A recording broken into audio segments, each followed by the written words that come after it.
Good evening, ladies and gentlemen. Welcome to the Los Gatos Joint Town Council, Parking Authority, and Redevelopment Agency meeting of August 1st, 2011. What I'd ask now is if you would turn off all your cell phones or put them on vibrate so that they do not disturb the meeting, that would be great. And Madam Clerk, will you call roll, please? Councilmember Steve Leonardis. Here. Councilmember Barbara Spector. Here. Councilmember Diane McNutt. Here. Vice Mayor Steve Rice. Here. Mayor Joe Przinsky. Here. Now, as is our tradition, we have the opportunity to welcome a young leader in our community to join us and lead us in the Pledge of Allegiance. And tonight is no exception. I'm going to introduce a young woman to you who will take that role for us, and she's got an outstanding resume that I will take a few minutes to read. Her name is Christina Noskowski. She's at Fisher Middle School. She's entering the 8th grade, and I know she's excited to get back to school at the end of summer. She will be a web leader at Fisher, those are the people who help incoming 6th graders adjust to their middle school environment. She has been a leader of her young women's church group and has provided various service projects within her church and school, including cleanup projects, making meals for the sick, and working with young children. She's quick to volunteer whenever the needs arise. She likes dancing, singing, and acting. She's participated in all Van Meter and Fisher school musicals. Currently, she just finished playing the role of the perky cheerleader, Patty, in the Los Gatos Youth Theater's production of Grease. She plays trumpet in the Fisher Band. She's on the Fisher track team, also jazz and hip-hop dance, and Fisher Color Guard. Christina is everybody's cheerleader, that's in quotes. She is encouraging, positive, and always finds something nice to say to others. She has a lot of energy and is fun and spunky. And a fun fact that none of us know, well, I think the family does, but she has 2 extra bones in her body, and one is in each foot. And she's not necessarily going to display that for us tonight, but she is going to lead us in the pledge. So could you come forward, please, Christina?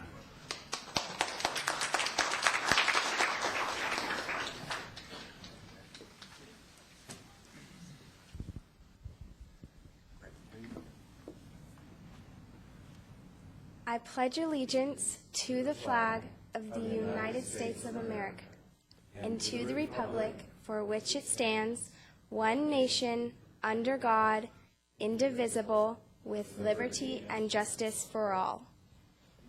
Thank you, Christina. And let's thank Christina for leading us in the pledge. A little gift.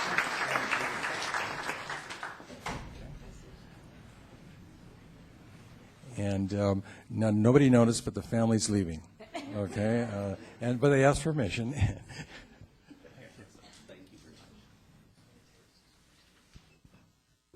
And one more time, let's thank Christina for being with us tonight.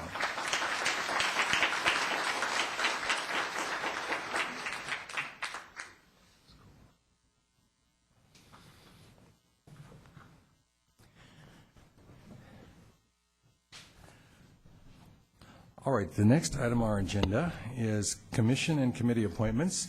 Prior to the council meeting, the council interviewed a number of applicants for general plan and planning commission openings, and I'd ask the clerk to take us through the process. Thank you. The clerk administrator is requested to advise council and public on the appointment process, which may proceed as follows. I will be announcing the boards, commissions, and committees along with the number of vacancies and number of applicants who have applied to the positions.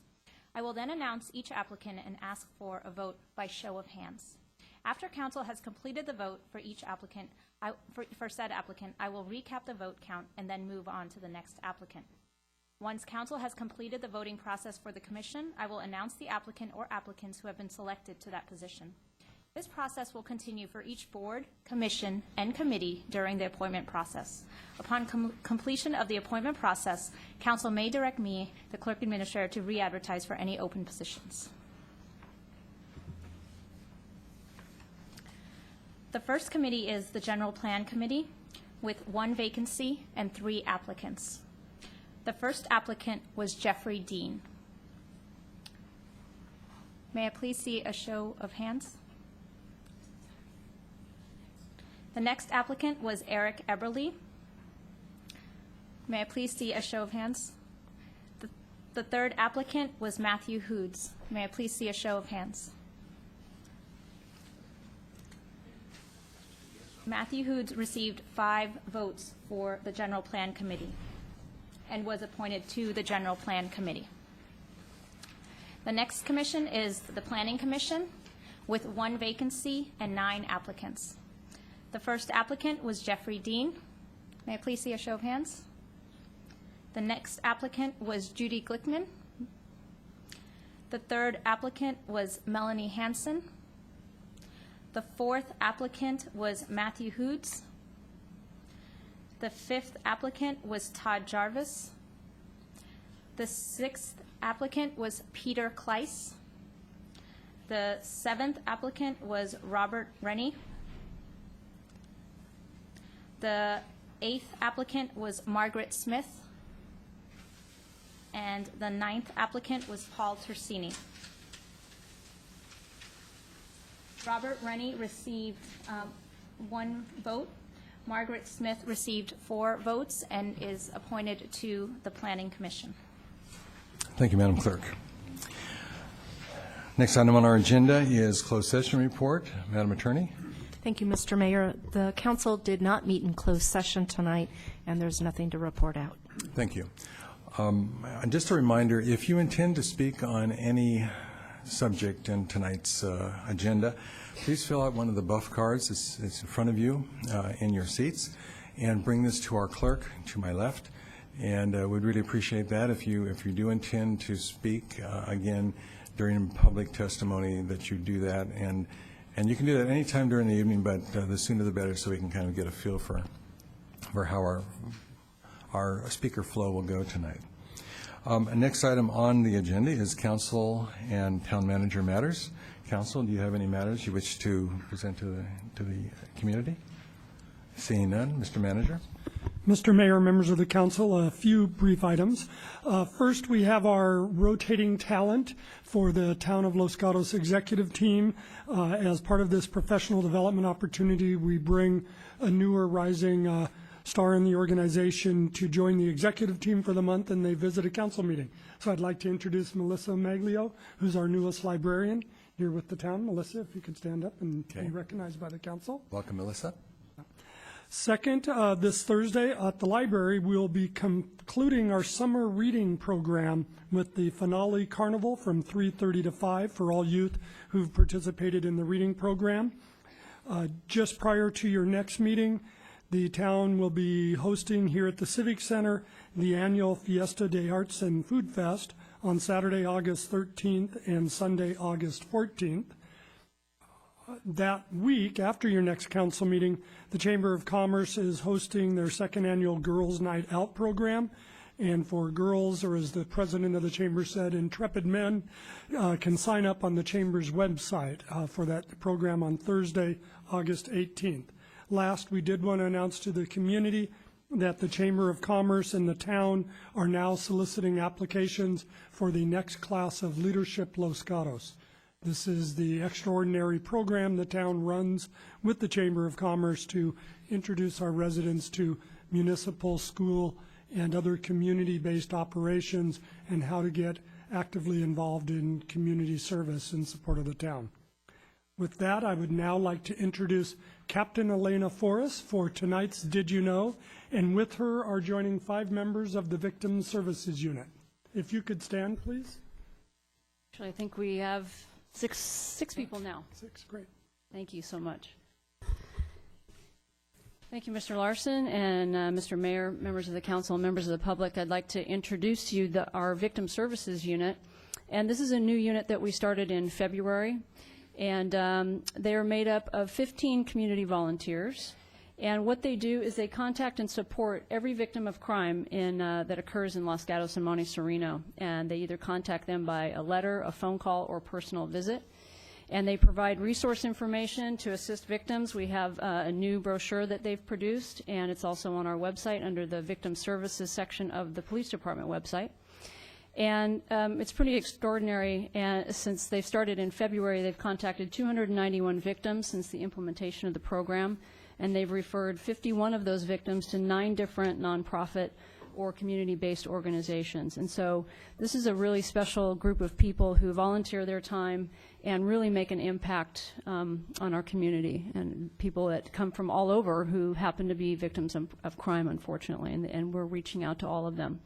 So there's our website, and also we have contact information for our team leaders there and the phone number, and they're based out of the Police Operations Building on Los Gatos Boulevard. And that's my report. Thank you much, Captain.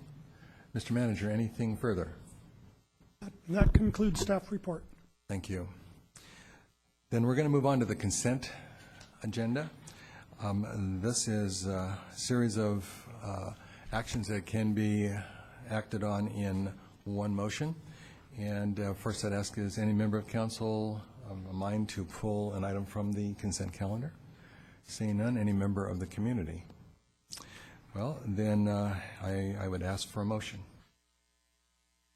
I'll move consent calendar items number 1 and 2. It's been moved. Is there a second? Second. It's been moved and seconded. All in favor? Aye. Opposed? Passes unanimously.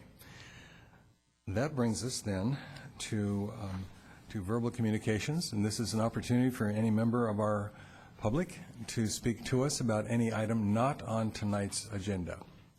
And you will have 3 minutes to speak on an item that does not appear.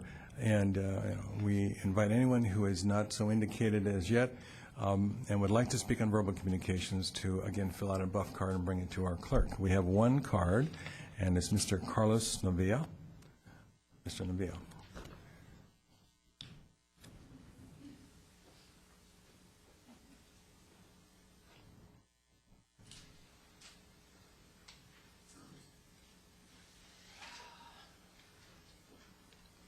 Good evening, Mayor. The last time I saw you, it was when I ran against you and Mr. McNabb. Before that, I was kicked out from here because I complained about rules and regulations, and somehow at that time you would not allow people of my class over here. At that time, a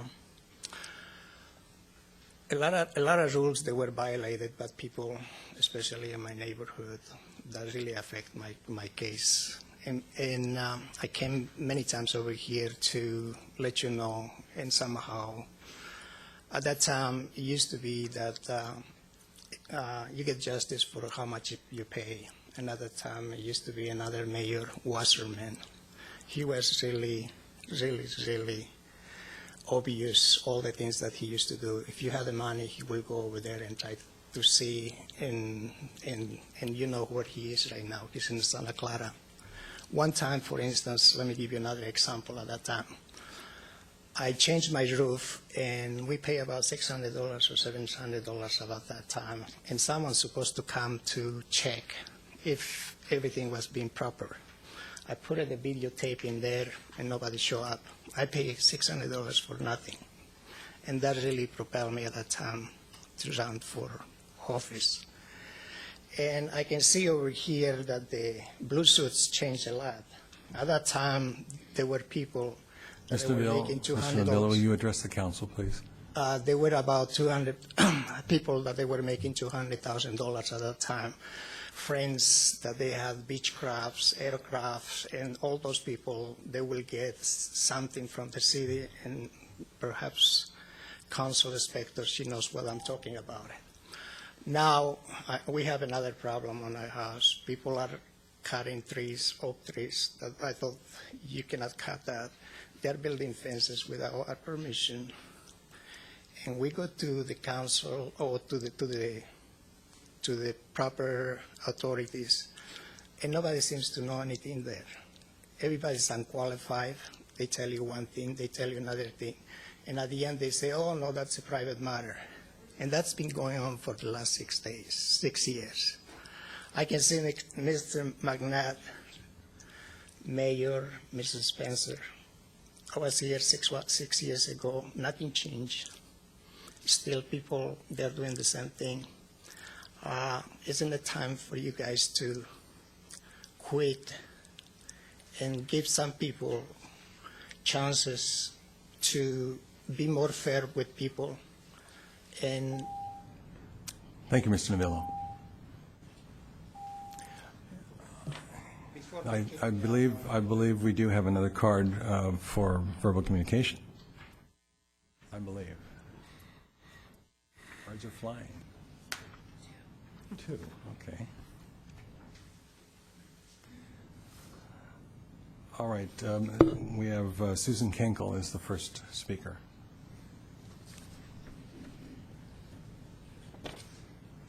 Susan Kenkel, 99 Reservoir Road. A couple of weeks ago, there was a meeting between Rome Corporation and interested residents. It was held at the Baptist Church, and at that time, I asked Bud Lortz if he could arrange a meeting between the town or the town representatives and interested neighbors, because there were so many questions that could not be answered by Rome. And then I think that Mr. Larson was on vacation, and I was gone for a week, but now I'm back. So if I'm available, if you want to arrange a time. So thank you. All right, staff will take care of that offline. Thank you. Jonathan Stegman.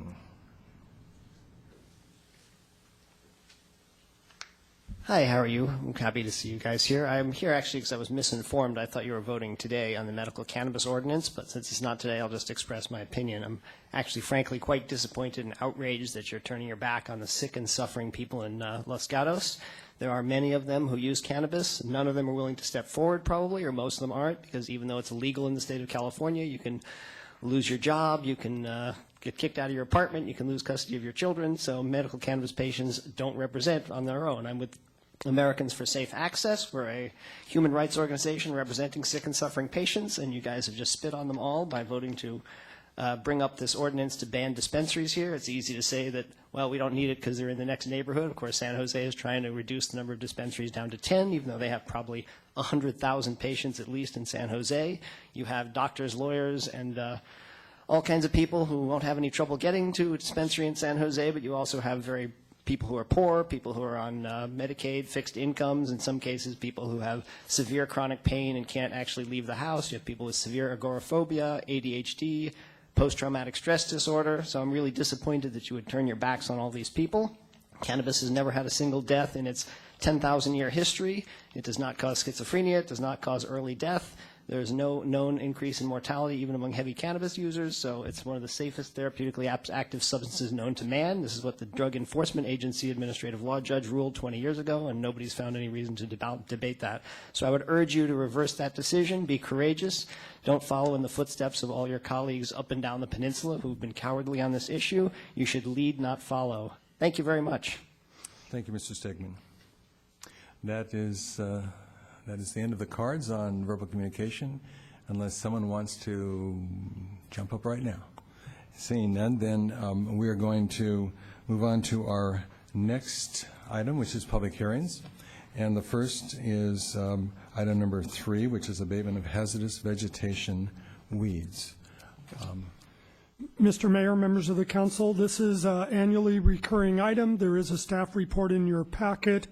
The Director of Parks and Public Works, Todd Capurso, and a representative of the county are available to answer any questions you may have on either items 3 or 4, as they are separately heard. These are public hearings, so we do need to offer an opportunity for any public comment before action. Indeed we do.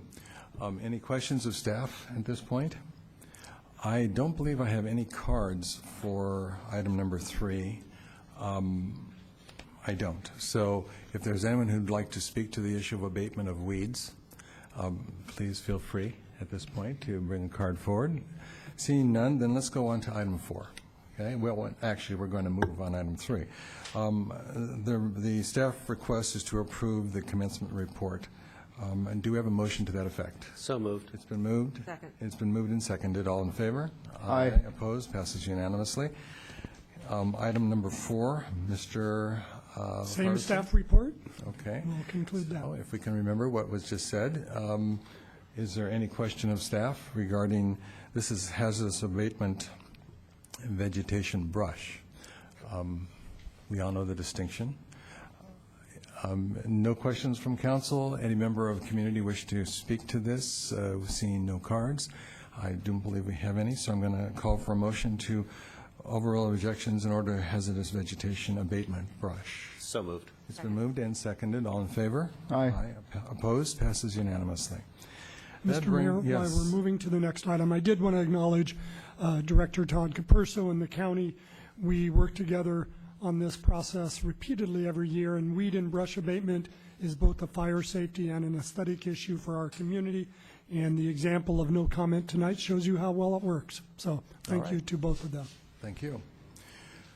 All right, that brings us to item number 5, and I bring to the council's attention a desk item that appeared before us tonight. It's a relatively lengthy desk item, although we did have about 30 minutes to read this subsequent to our interviews with the commission applicants prior to the start of this meeting. Does any council member wish more time to review the desk item? Seeing none, then let's go to item number 5, which is the Plan Development PD 10005 and a mitigated negative deck. ND 11004, the project is located at 90 to 160 Albright Way and 14600 Winchester Boulevard.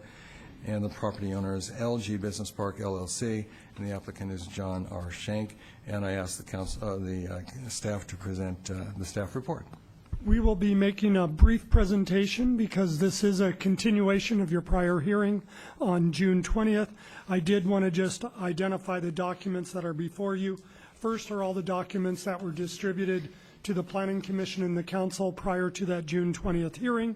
We then had the staff report that was distributed with the agenda last Thursday. We had the addendum that was distributed Friday, and we have the desk item that was distributed today. And then the council also has copies of the staff presentation in front of you that will be available to the public on the screen. Staff has used the 5 weeks since your last consideration of this issue to review many of the questions brought up by council and to work with the applicant and others on potential changes and opportunities with the project, and staff remains strongly supportive of the application that is before you tonight. Our goal is, because this is a continued hearing, is not to repeat everything we shared with you before, but simply to go through the changes from your last hearing to tonight. And with that, Ms. Rooney, the Director of Community Development, will start the presentation, and I'll come in to conclude. Good evening, Mayor Brzezinski, council members, public members, and town staff. I just want to cover a little bit of the project history just to bring us back to where we are today. This project has quite a bit of history. Was submitted approximately 14 months ago and has been under staff review for the last 14 months up until today, as a matter of fact.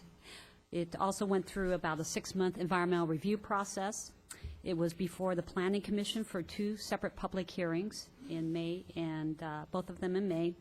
And then, as the council is well aware, we had a council meeting on June 20th where the project was continued to tonight. So all in all, the project has been under some level of town review for the past 15 months.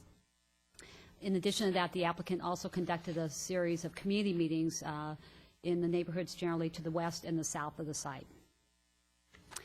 So as the town manager mentioned, we really want to focus tonight on revisions that have been made to the project subsequent to the June 20th Town Council meeting, and really in response to comments that were heard that the council made and that the public made.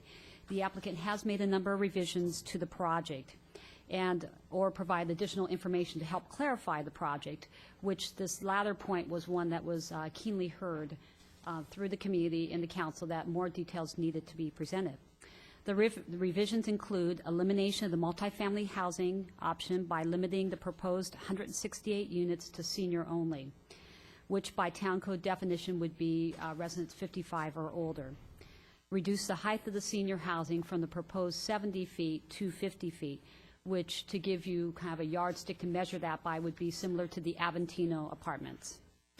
To provide detailed plans for Phase 1, which is proposed to include a 4-story, 128,000 square foot office building, a 5-story, 156,000 square foot office building, a 3-story parking structure, and then outdoor amenity space that includes dining tables, a plaza, pedestrian paths. It's important to note that given these reductions these are reductions in intensity and in use, the staffs determined that this did not warrant any further Planning Commission review of the PD since it is a reduction. So I want to share with you some of the illustrations that we have that really do provide a lot more detail on the project.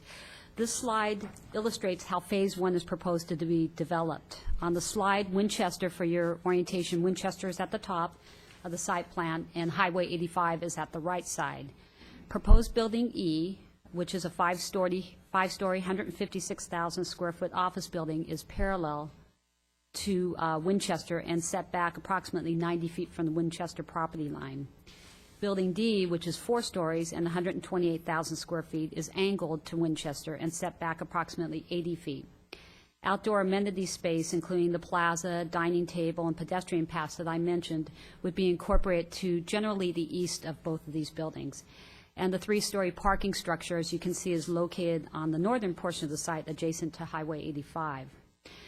As you could tell, that's all in the green shaded area in the kind of the more existing site condition looking area would be the future phases that could be constructed east and south of Phase 1. As we'll see in this presentation, there is existing predominantly redwood tree screening that would remain along Winchester Boulevard that would serve to screen the two buildings, and we'll see that in the next slides. One really important factor, though, to note, if you look at the site plan, and I'm talking now the Phase 1 section, you'll notice that directly across from that it's roughly between buildings D and E, is the terminus of the southbound Winchester off-ramp. Everything to the right of that, all the way to Highway 85, is the Winchester right-of-way. So in reality, development that is closest to the site across Winchester really is about at the midpoint of that Phase 1, and then extending to the south. This side's very similar to the preceding one, but the important point to note is really this tree preservation area down in the bottom left-hand corner. As you'll see in the upcoming photos, the photo simulations that have been submitted, the tree screening and buffer really will soften the buildings and for the most part, mitigate most of the views of the buildings. This is the first of the two photo simulations. This picture is taken from the west side of Winchester Boulevard at approximately the intersection of Winchester and Smith Court Ranch. You can note by the railroad tracks that are in that area. This photo illustrates the actual height of the existing trees as well as the proposed buildings. With the exception of any unhealthy trees, which I understand most of the redwood trees are very healthy, all the tree screen would remain. As you can see, the majority of Building D is not visible behind the tree buffer, and only the tops of the architectural features on Building E are visible from this vantage point. Again, it's important to note that the portion of the site that's directly across is the 85, for the most part, the 85 right-of-way, and so existing residential and commercial development is really located further south. This photo simulation is taken from across Highway 85 near the existing Netflix headquarters in Aventino Apartments. Again, with the existing tree screen, the views are limited to really the upper portion of Building E over towards the right of the slide, and to the left you can just barely make out the parking structure. Although this is a fairly significant tree screen along the northern property line, the applicant has committed to additional plantings in this area, and that would be subject to the landscape plan review at the architectural and site stage. Now, looking at the architecture, as you can see, the proposed architecture reflects many of the qualities of the existing Netflix Gateway development. While similar to the Gateway project, it's not identical, and building mass and form is well articulated through the use of varying window placements and styles, arcades, upper story setbacks as required through the Plan Development Ordinance, exterior balconies, a varied color palette, and architectural features that really frame those entryways, both the secondary and primary entryways. As you see in the middle of the two buildings, a glass or transparent third-story bridge connects the buildings, and that's similar to the same type of a connection that's at the existing Netflix site. Please note here, though, that the tree screen has been removed just so you can see the architecture. And this is the other elevation that we have. I did want to comment that although it's not typical at a planned development stage, we did have our town architect, Larry Cannon, review the conceptual plans. And he met with the project applicant, and from our understanding, the project applicant as well as the town architect are pretty much in agreement with the changes that would need to be made to the plans when a fine-level architectural review took place at the architectural and site stage. The comments that Larry Cannon provided were really relative to the driveway entry for the buildings, building height, site circulation, and the parking structure. In discussing the building sizes, as we asked Larry to take a look at those building sizes, and he felt that he agreed with really the project architect that if you were to take those buildings and to reduce the height, you'd be pushing them out much further, and you would pretty much then develop most of the open space, and you would really lose that campus feel. So he was in agreement, given the fact that there's the heavy tree screening, and that the large open space really does create a campus feel, that the 4- and 5-story buildings are appropriate for the site. While this architecture and site plan information does provide a feel for how Phase 1 could be developed and meet the overall Class A campus objective while minimizing impacts to views from off-site, as the council is well aware, this does not rise to the level of an architectural and site review. It gives the council and the community a good feeling for what could happen out there. However, site and architectural review would occur subsequent to this, and look at things such as circulation, detailed circulation, parking, building materials, landscaping, utilities, demolition, draining, etc. So that would occur in the second step if the PD was approved. As the council is well aware, in your packet, in your first packet that went out, in your staff report packet, there were 3 different plan development ordinances, and I just want to step us through that. Attachment 29 has up to 550,000 square feet of office, or a combination of office and up to 168 senior housing units by right.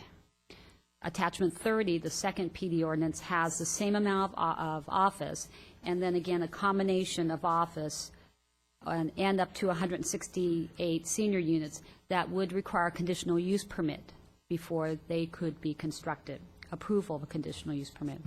And then finally, attachment 31 isn't what we call an office-only plan development ordinance, and that would be up to 550,000 square feet. The senior housing trigger, the trigger still remains as we discussed at the June 20th meeting, but this trigger's been slightly modified to not allow the submittal of a building permit for the senior housing on either attachment 29 or attachment 30 until January 1st, 2016, to give ample time to build out as much office as the site can absorb. And it's really important to mention, and I think this wasn't really clear at the June 20th meeting, that the combination, either uses by themselves or the combination of uses, is really going to be guided by the CEQA study that was completed, and that what we call the CEQA analysis threshold.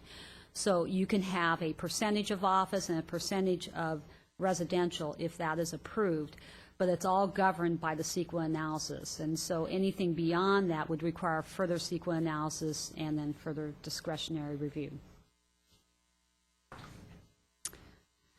I did also want to touch on, since traffic was an issue that was talked about extensively at the June 20th meeting and also at the 2 Planning Commission meetings, In addition to many mitigation measures, many traffic improvements, as well as performance standards that have been built in the Plan Development Ordinance, Netflix, who will be the ultimate occupier of the site, already implements what's called a Transportation Demand Management, or TDM, program on their existing corporate site. And that, what a TDM is, it's designed to do is to reduce the traffic coming off site and on site. A lot of times it's used to actually kind of what we call flatten out the peaks. So normally when we look at office development, we're going to see an AM, a morning peak, and a PM peak, obviously when people are going to the site and when they're leaving the site. So they've implemented measures that have helped to lessen that peak, spread it out over the day, and also to reduce it by the factors that are listed up there, such as running their own shuttles from various places throughout the Bay Area and shuttling in rather than those individual drivers coming into the site. Carpooling and bicycling support. In other words, they have facilities, they have showers, they have lockers so that people can bicycle and carpool to work. Flexible working schedules, again, to flatten out that peak so you don't have everyone coming in at 8 o'clock in the morning and leaving at 5 or 5:30 at night. Provisions for on-site meal service, so people are not having to go out for breakfast or for lunch or to get a coffee. They can get that all on the property. Electric vehicle charging stations. And then for internal site access, pedestrian, bicycle, and electrical vehicles that would go in to and from the building, so internally that reduces the traffic on site also. And the town manager indicated that you did receive a desk item. I just wanted to spend a minute talking through all the items because, again, you didn't have a lot of time to review that. It was an extensive package of information. So just quickly to go through it, Attachment 39, as the council is well aware, were comments that have been received since the last transmittal of information on Friday. Attachment 40 is the findings that the town council would make if a plan development application was approved. This is formally Attachment 10. It's now one sheet rather than two sheets. Attachment 41 are the staff initiate changes to the plan development ordinance as well as the development agreement, and those were really because of the changes that occurred with the plans and with the new information that was submitted. And that's 6 pages. Also, in our dialogue with the council, we had some suggestions from the council, and those suggestions, those points are included in Attachment 42. Attachment 43 is an additional community benefit, and this is up and beyond the $650,000 that is in the development agreement, the community benefit, not the traffic mitigation, but community benefit. An additional $900,000 that Netflix is wanting to provide to the town on a phased schedule consistent with the phasing of the development. You also have an analysis on architectural and site considerations to help guide the council in what they're looking at tonight, because this is kind of a hybrid. This isn't quite an architectural and site level review, but it's a lot more detailed than you normally see with the plan development. So those architectural considerations can help you guide and direct the Planning Commission and staff on the architectural and site, which would be the second step. And then lastly, an interesting item that I'd never heard about, and this is a new item that I think our town manager found, is that on a large, or maybe one of our council members, on a large development project, and you have to meet a certain threshold, there is the ability for the contractors, regardless of where they're purchasing their materials, to be able to make the site that's under construction the point of sale for all those materials, the construction materials. Therefore, we've added a new development agreement term that would potentially allow that to occur. In other words, I think it's an elected process, but allow that to occur to the Albright site to become the point of sale for all the construction materials that would be used to construct the site, which makes a lot of sense.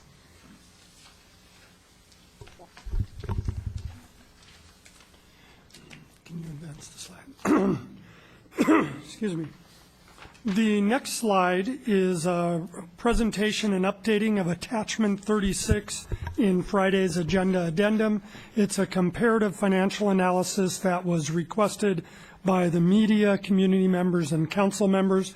I do want to highlight that land use decisions are based on the appropriate land use for the community, but given many questions that have come forward about the implications of this project to the community financially, I did want to provide you with this information. The three broad columns represent the current Netflix site, the prior Albright site under prior ownership, and the proposed Albright site with the complete office development without any consideration of the senior housing development.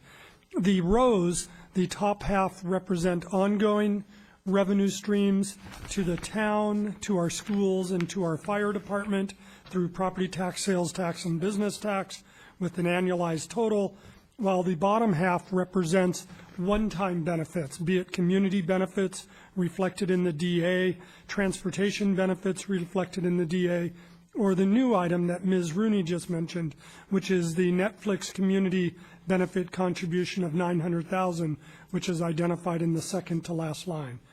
I did want to highlight that all these numbers are thousands, just to be clear, and that the middle column of each of the three broad groupings is education, but there is a difference. For the current Netflix site, the schools-related property tax goes to the Campbell school districts, Campbell and Union school districts, which is where the Netflix current site is located, while the Albright site, the two right-hand broad columns, that education column is Los Gatos schools, both the Union and the Saratoga Los Gatos high school districts. The major findings from this analysis based on complete office project build-out would be basically a supplanting of the declining revenue stream reflected on the sales tax at the current Netflix site. The recent rate restructuring and market changes are leading to a reduction in sales tax revenue to the town, and the ultimate relocation of the DVD division will eliminate the sales tax revenue to the town from the current Netflix site. However, you'll see the proposed Albright site shows dramatic increases in property tax and business tax for the town, and we believe those will be ongoing growth opportunities for the community. The second major finding is that while the town suffers a little bit, some would say, with some loss of sales tax, the entire community benefits in that the prior Albright site generates roughly $300,000 under the prior ownership for the town, our local schools, and the fire department. Under the build-out of the office project as proposed, it would be nearly $2 million for the town, our schools, and the fire department. Most significant is Los Gatos school property taxes. Our K through 12 schools would see an increase of approximately $1 million per year in property taxes paid by this site.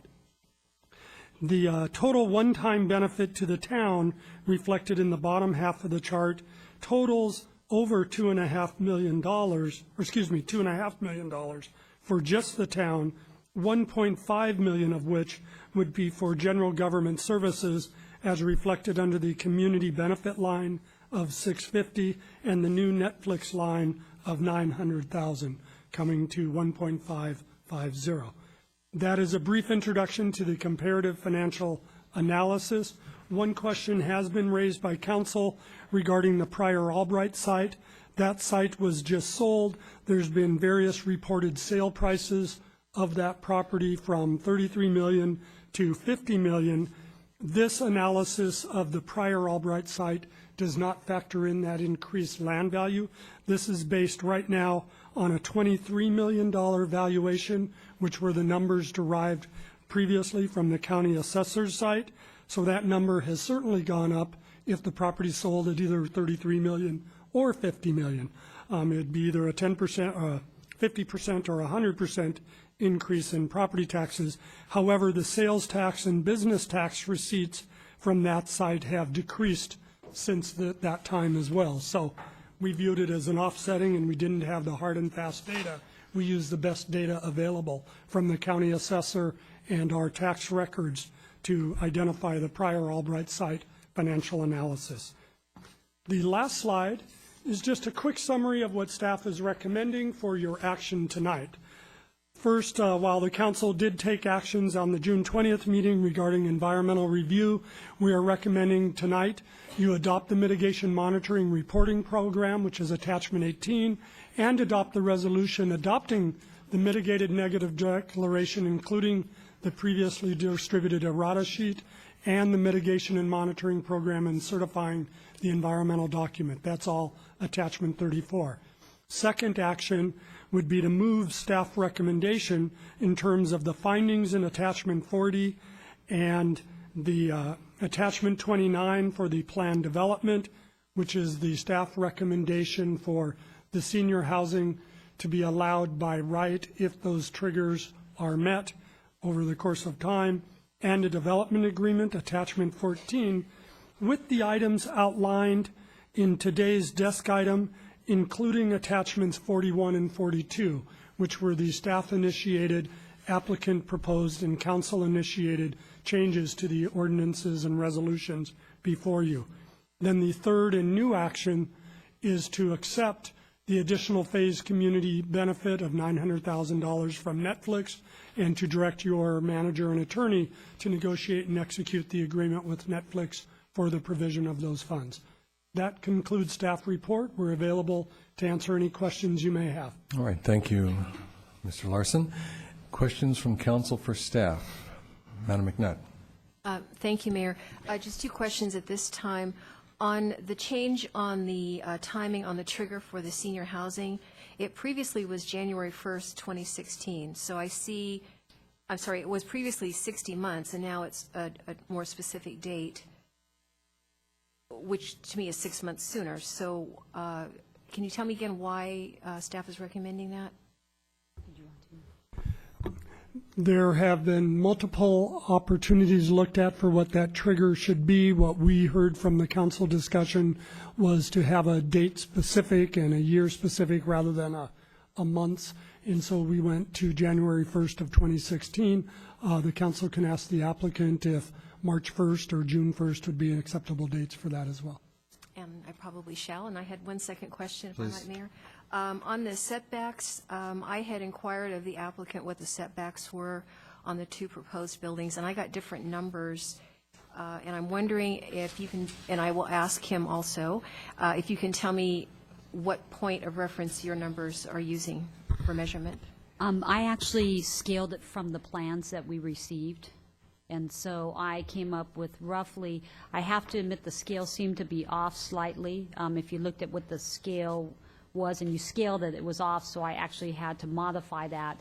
But I used the scale that was on the plans, and it was roughly 80 feet for building,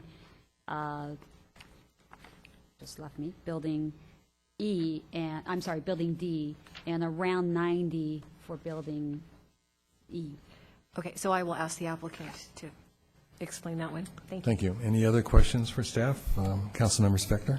Thank you, Mr. Mayor, and I will also keep them short at this juncture. With regard to the increased property tax benefits that the town and other entities derive from the Albright property, that increased property tax benefit occurred or accrued at the time the property was sold. Is that correct? A small portion of it is with the land value. The bulk of it comes from the building, the construction of the buildings, and the unsecured property, which on the current Netflix site equals 30% of the total land and buildings combined. All right. And with regard to the sale of the property, what portion of the $238,000 that you have listed for the proposed Albright site accrues to the sale of the property as opposed to the other benefits that you were just defining? To answer that question precisely would be to know the final sales price for the acquisition that has been recorded with the county assessor, which is who determines the property valuation. If you use the $33 million number that was reported in the media, just that would be roughly a 50% increase in the 171 that's in the top. So the 171 would go up by 85,000 to 250. if the real number is 50,000 was the purchase price of the property, pardon, that gets recorded with the county assessor, then it would be a near doubling of that 171 up to 340. Both of those pale in comparison to the estimated total build-out of the site of $1.8 million. Thank you. Councilmember Leonardis. I have a couple questions. Looking at the diagram that's labeled Phase 1, the 2 buildings and the parking garage and the open space.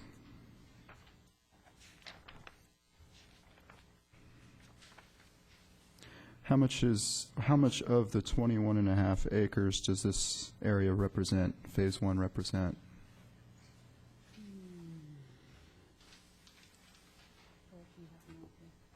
We're checking on that fact. And as we do, I just want to also comment on Councilmember McNutt's question regarding the setback. That was from property line, so it did not take into consideration the railroad right-of-way that's between the property line and the and Winchester right-of-way. And we're checking on that fact, and we'll report that back to you. And maybe as a follow-up for the applicant, when they come forward, they could have that total setback figure from the street to the building corner. And Phase 1 encompasses just under 10 acres.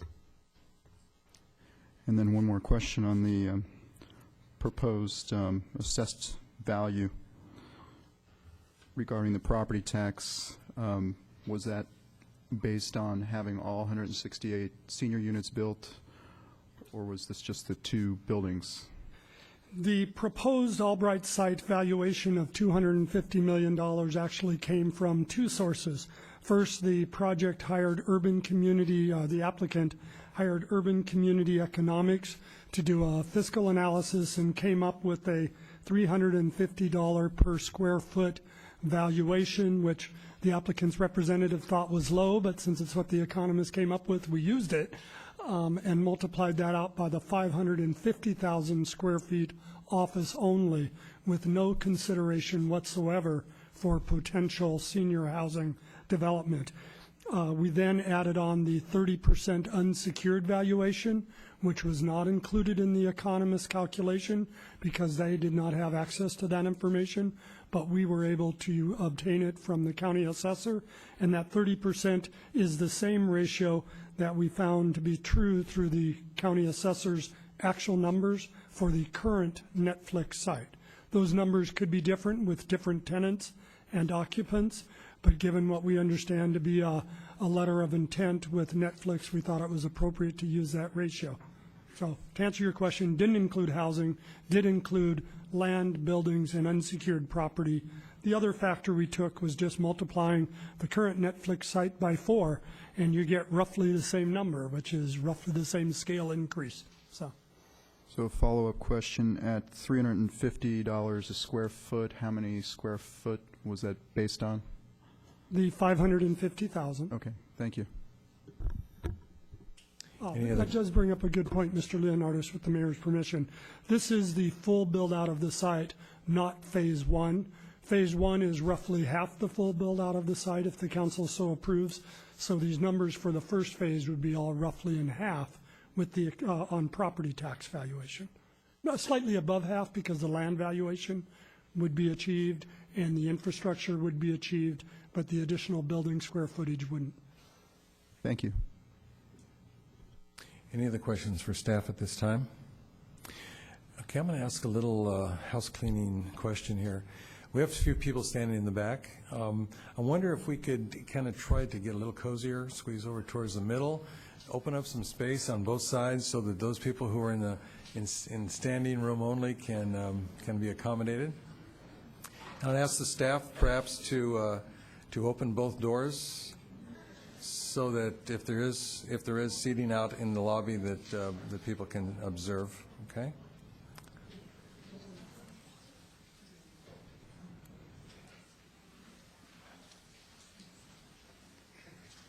Very good. Thank you.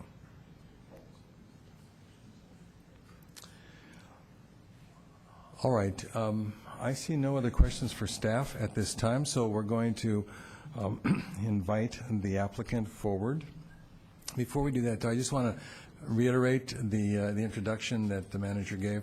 This is a continued public hearing. We were able to hear an awful lot of input from our community, as well as presentation by staff and applicant at our last meeting, and has allowed us in the course of this continued period to make a number of adjustments as have been outlined. But I remind you that every comment that was made in that last hearing sticks in our mind. We haven't forgotten a single one of them. And so when you're speaking tonight, I'd really like you to address perhaps the issues that are new to the table, or some clarification of previous, but keeping in mind that we have had an ample opportunity to hear an awful lot about the project as first presented, and this time around we have kind of another phase to take a look at. In addition, we have about a third fewer speaker cards than last time. Now, this is not an invitation to quickly fill out speaker cards, but it's just an announcement that we will have a 3-minute time constraint for the speakers, but we'd ask again that if you can be succinct in what you say and you end less than the 3-minute time, then that would be wonderful, but make sure that you do have that 3-minute time frame. All right, I'm going to call forward the applicant, and this would be, I believe, Mr. Wells and Mr. Schenk have indicated that they both have interest as the applicant in presentation. Gentlemen. Good evening, Mayor. Good evening, Town Council. I want to thank again all who've participated in the process to date, who've expressed their concerns and issues and compliments constructively. Also want to thank again professional staff for their hard work and detailed work as we've progressed. We modified our proposal further to meet the town's interests, as well as to try to address some of the issues that were raised in our last hearing. And I'll go through those with you this evening. And they all put together, they preserve a zoning that allows us to deliver products that will meet the needs of corporate users today and going forward, and reflect and respect the agreements that we have with Netflix that meet their needs as well. David Wells, as you pointed out, is here tonight, and he'll also provide some comments. For the last 6 weeks, we have used every day to continue to study our application and to advance the design plans for the Netflix campus specifically. We've previously communicated these things through our application, the plan sets, et cetera, but I would like to just highlight a few of the items. One is the elimination of the non-senior residential. That does mean there won't be any typical residential units, and as Mr. Larson just went through, it does mean there is a significant financial benefit to the schools that accrues through the property taxes, and again, without an offsetting introduction of students as well. It is a great benefit for the community from that perspective. We did limit the housing to just seniors, 55 and plus. We reduced the height of the seniors from 70 feet to 50 feet. In the plan, and I think importantly, the plan set that you have, that again, we were able to provide that level of detail over these last couple of weeks, shows how buildings up to 85 feet fit within this site, how these 4- and 5-story buildings form a campus in the beginnings of a larger campus.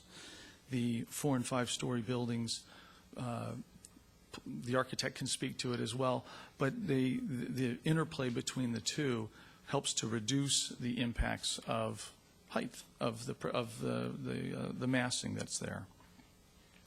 And the height also allows us to create very significant and unique green spaces that are the differentiator between just office buildings and an office park and an office campus.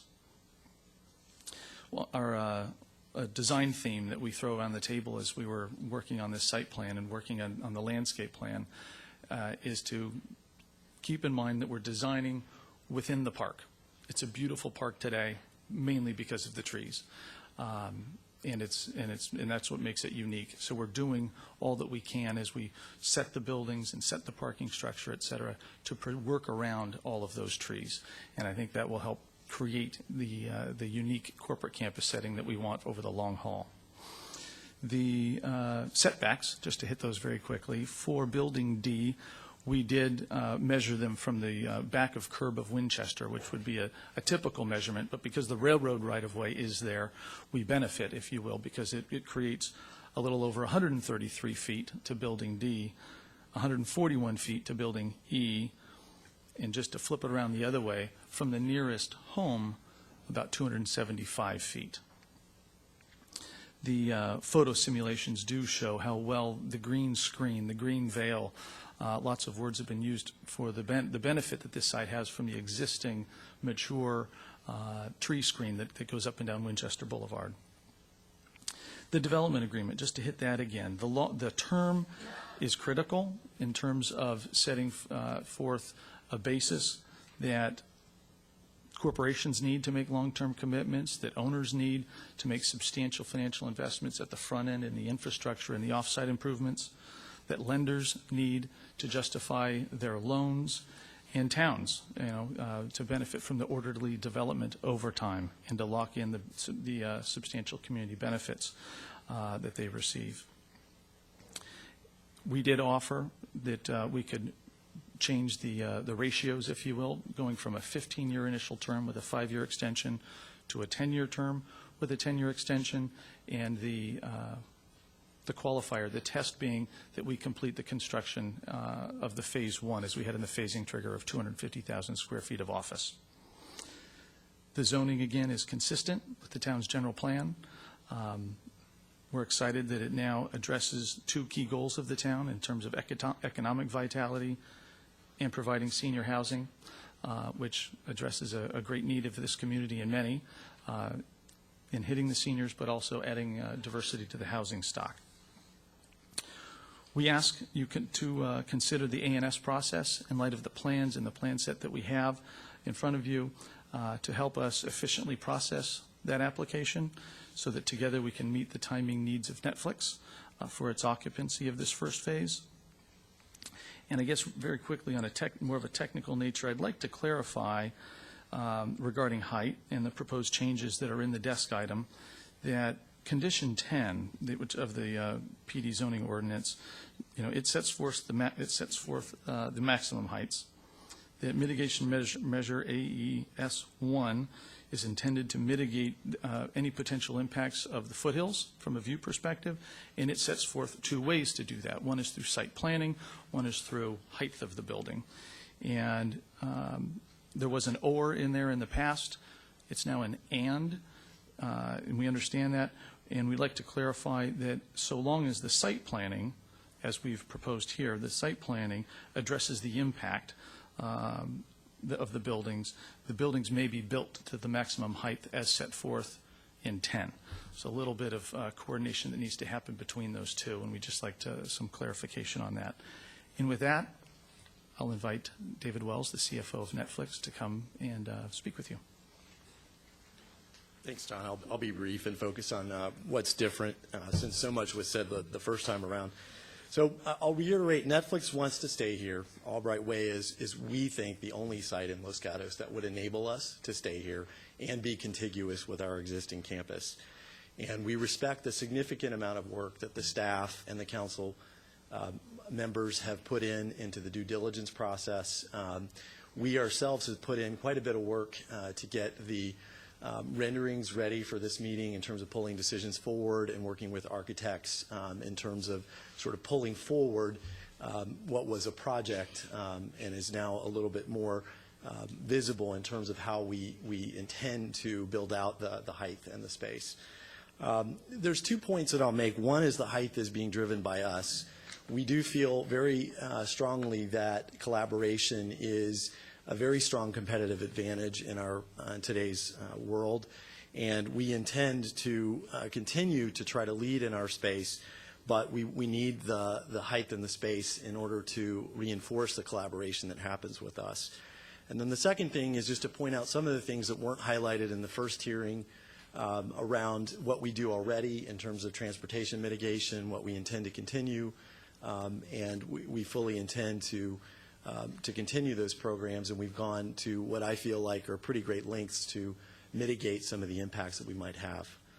So again, we'd like to continue to stay here. Thank you. Thank you very much, and please do not make comments like that to disturb the meeting. We do not allow that in this House. We present a civil environment, and we've been doing very well at that, so thank you for that consideration. I have a question, Mr.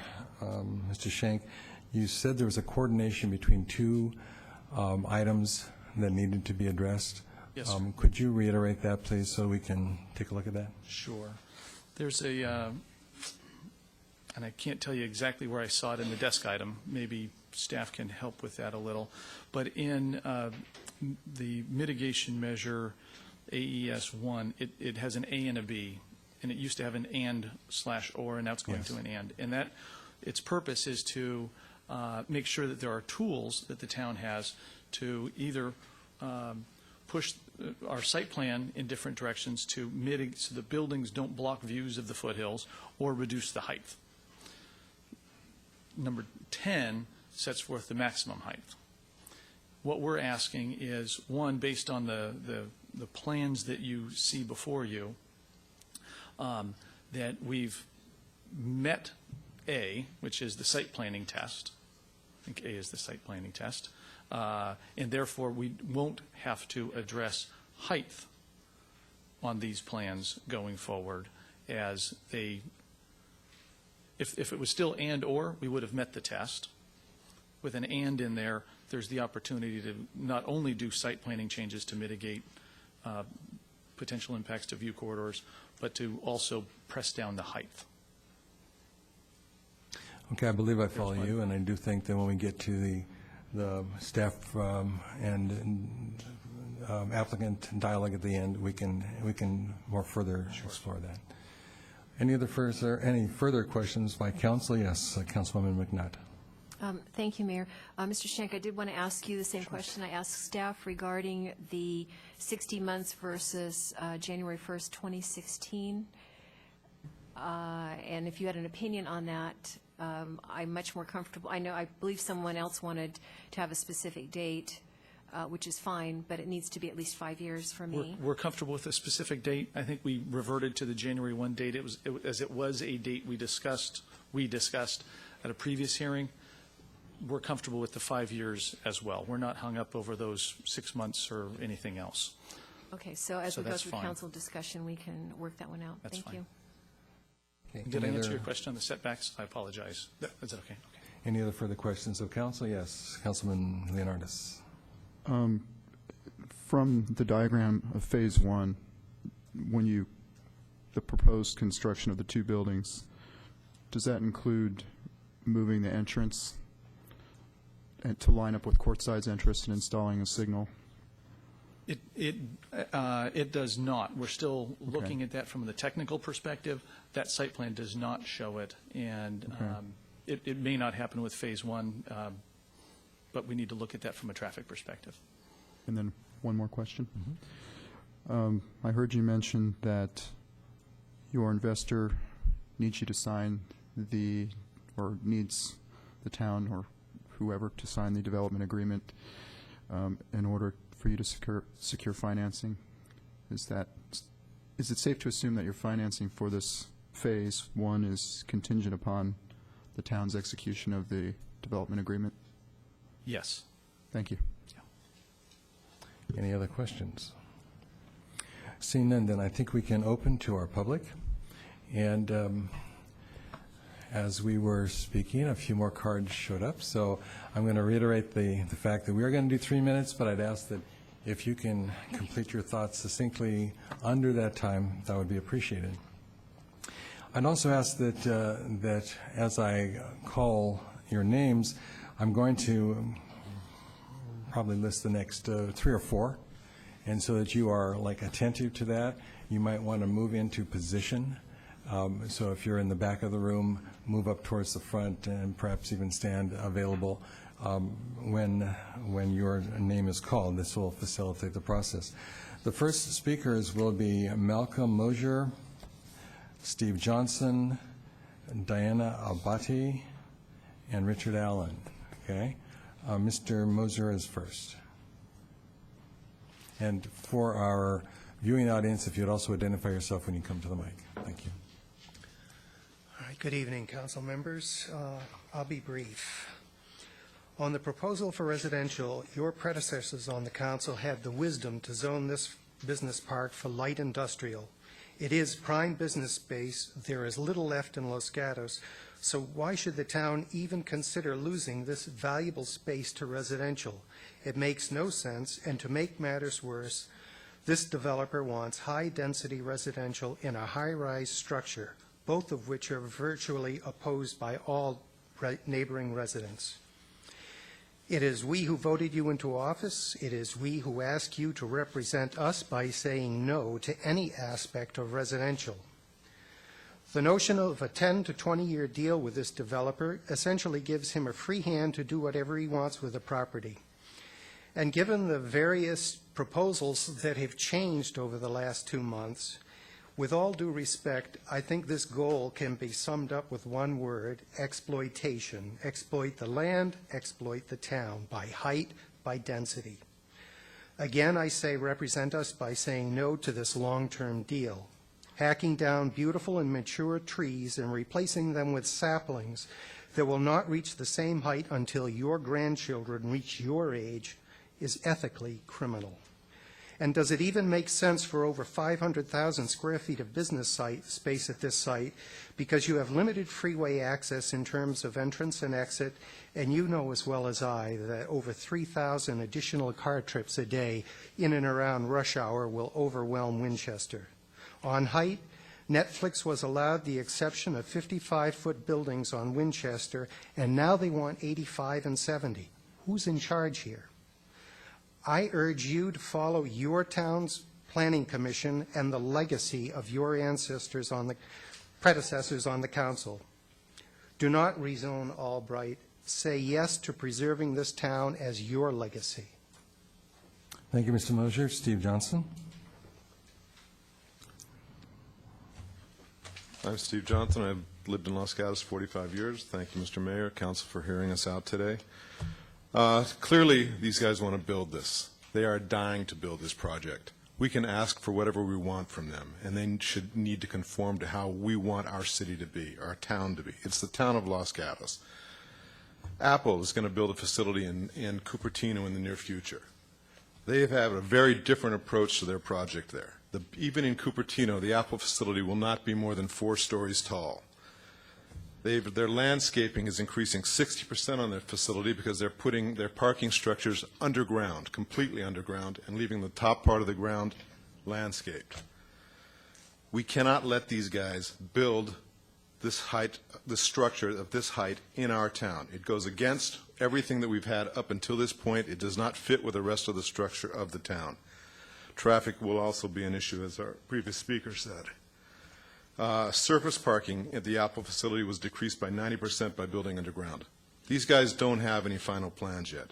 Let's hold their feet to the fire and make them build a facility that fits with us. Make it 35 feet above ground, 40 feet below ground. They don't have any final plans yet. We can make them do this, and we should make them do this. Thank you, Mr. Johnson. Diana Abadi.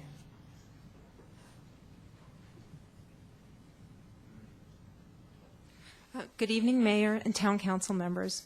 I want to take this opportunity to first introduce myself as the new superintendent of the Los Gatos Union School District.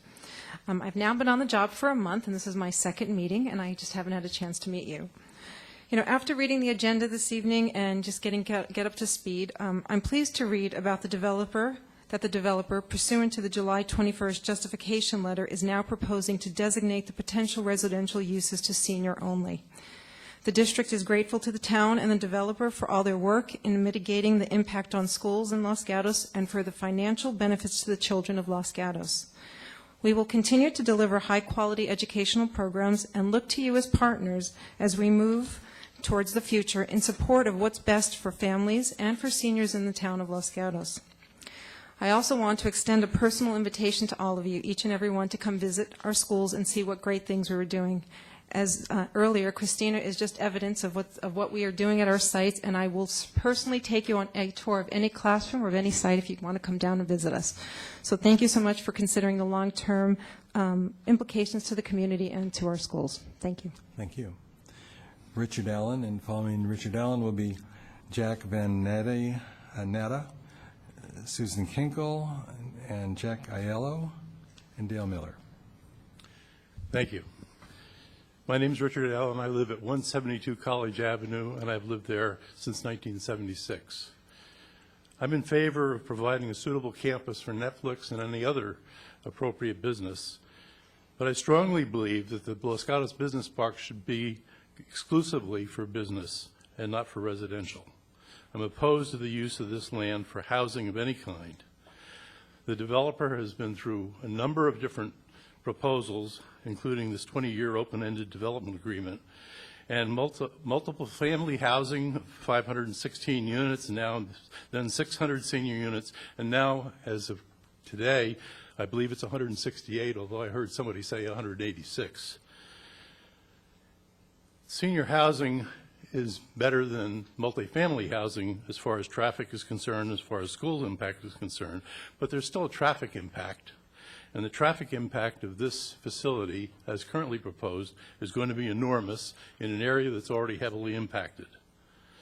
The council comments at the June 20th meeting indicated concern about any residential component, and a limitation to senior housing will certainly help with the school issue, but it won't do anything to help traffic. Both the Planning Commission and the Town Council have previously expressed concerns about the residential component of this, and I hope you remember those concerns. Next, the proposed height of the 5-story office building exceeds not just the town code, but also the existing Netflix building.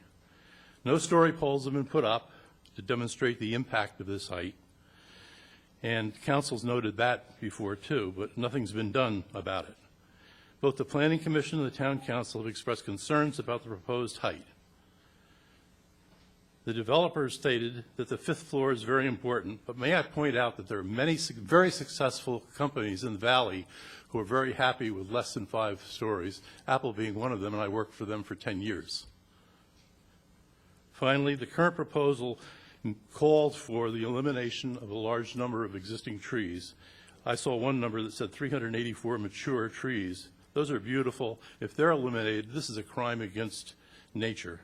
I visited the site about a week ago and took some pictures. They're really gorgeous trees, and replacing them with trees that will take 30 or 40 years to grow to maturity is not an effective mitigation. Thank you. Thank you, Mr. Allen. Mr. Van Natta.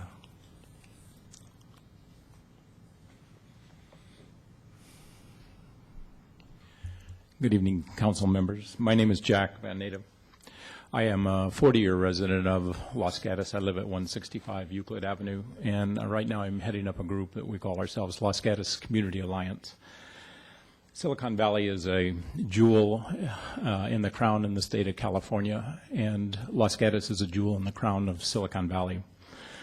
The Los Gatos Community Alliance would rather that the council embrace that which we are rather than trying to emulate our much larger neighbors to the north.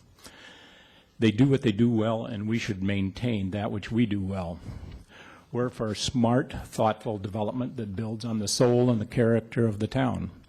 Albright was zoned for no greater than 55 feet high buildings and no residential, and that's what we advocate, along with no open-ended agreement. The Albright project, combined with the North 40, could add up to 10,000 car trips in an area that is less than 1 mile in distance. How can that be a benefit to the community? More car traffic, longer commutes, more kids in overcrowded schools, impacting the environment in a very unique 14 square mile area that we call Los Gatos. We want the council to act more for the citizens of the town than those trying to overbuild the resources that we have left.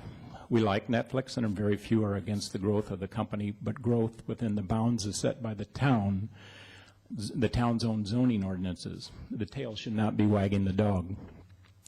Netflix is pulling much of the tax revenue out of town. That division of the DVD division will soon be gone. The developer will be gone, but the buildings, the traffic, the impact on schools and the environment is going to linger on for decades.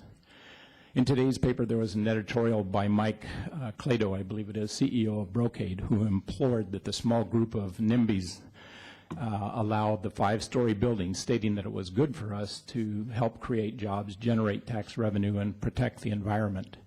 The jobs will still happen. The tax revenue is, much of it's gone to San Jose, and if a tall building protects the environment, why does San Jose have such huge vacancies in new tall buildings close to the freeway? In another article in today's Merck regarding the Sunnyvale Town and Country Center Senior Vice President, Michael Hurlston of Broadcom, a company that takes up to 8 floors and 2 buildings next to the Town and Country site, was proud to say that Sunnyvale will ultimately be like San Jose. We don't want to be like San Jose. We don't want to be like Sunnyvale. For that matter, we don't even want to be like Cupertino. We like our uniqueness. The infrastructure and the topography of the town does not support the amount of traffic nor people that the council is currently considering. We're asking you to grow slow and grow smart. Thank you, Mr. Van Natta. Thank you very much. I don't think we want to be like anybody else, frankly. You know. Ms. Kankel? Susan Kankel again. I encourage the council to deny the request for an open-ended 15 or 20-year agreement on this project, and I also encourage the council to enter into a 1-year agreement. I would like to remind the council and the audience that this owner, Mr. Powell, has not proven himself to be the good neighbor that we might wish for. I'd like to remind you that he is the owner of the old McHugh Lincoln Mercury property on Los Gatos Boulevard. I think it's referred to as the Gateway Project. This parcel has been owned by him for over 2 years, and it has been deteriorating for over 2 years. It is at present in violation of at least 5 points of the Los Gatos Code of Ordinances, and it should be declared a blight on the town. This owner also has not engaged in any caretaking of another of his properties, the Swanson lot, which still has half-hearted attempt at story poles hanging around along with dead lawns and other evidence of neglect. I would hate to think of what would happen to this large parcel of land at Albright with its beautiful mature trees and its beautiful landscaping if this extended amount of time was allowed. Thank you. Thank you, Ms. Kinkel. Jack Aiello, followed by Dale Miller, Jill Harani, Peter Larco, and Peter Kleiss. Mr. Aiello. Mr. Mayor, council members, my name is Jack Aiello. I lived in this town for 50 years. And I'm going to read one sentence in the Planning Commission staff report that says significant changes in the visual character due to the proposed scale and mass of proposed buildings. You know, they keep talking about, hey, I've cut this down from 70 feet to 60 feet. It's not that at all. The CM height is 35 feet. So anything they're doing above, they're always going above that. If they're going 50 feet, it's 15 feet above it. If they're going 65 feet, it's 30 feet above it. The other thing I don't understand, in all the years that I've been in this town, how come this type of project receives a negative declaration with all the changes, the tremendous changes in the traffic, in the stoplights it requires, and even the islands that exist there in Winchester will disappear because the left-hand turn lanes will have to be addressed. And this traffic is increasing continually. And, you know, one last thing. Are we going to need another fire station or fire equipment, new training for our firemen? Because I don't know. But this town shouldn't have this kind of building. We can, or there are many developers who can develop a site that would accommodate Netflix without having to go sky high. Thank you. Thank you, Mr. Aiello. Dale Miller.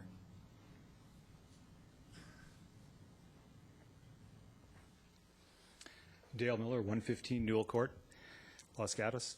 I'd like to remind the council that the Planning Commission has given a very nice, succinct compromise that addresses many of the issues. So they suggested that a building no higher than the current Netflix building for this site, and also that this site remain commercial. So I think the Planning Commission has taken a lot of different viewpoints and consolidated them, talked a lot of inputs from the neighbors, and I think they've come up with the best plan that I've heard so far of any of these modified plans, modified conditions, and at the same time make sure that the site stays commercial. Thank you. Thank you, Mr. Miller. Jill Harani.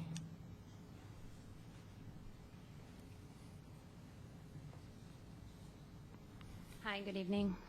I live at 120 Brocastle Way, and I am a mother of 2 small children.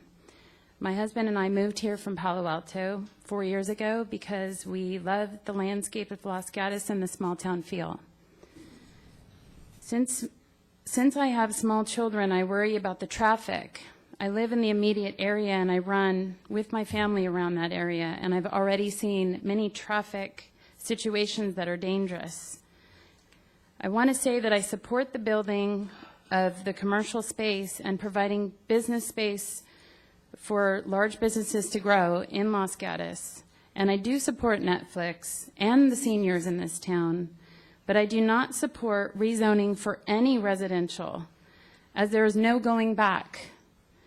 I am asking the council to please look at this as a generic business site, since we have already seen Netflix take their DVD division to San Jose.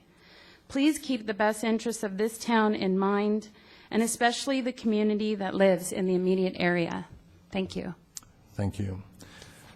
Peter Larco.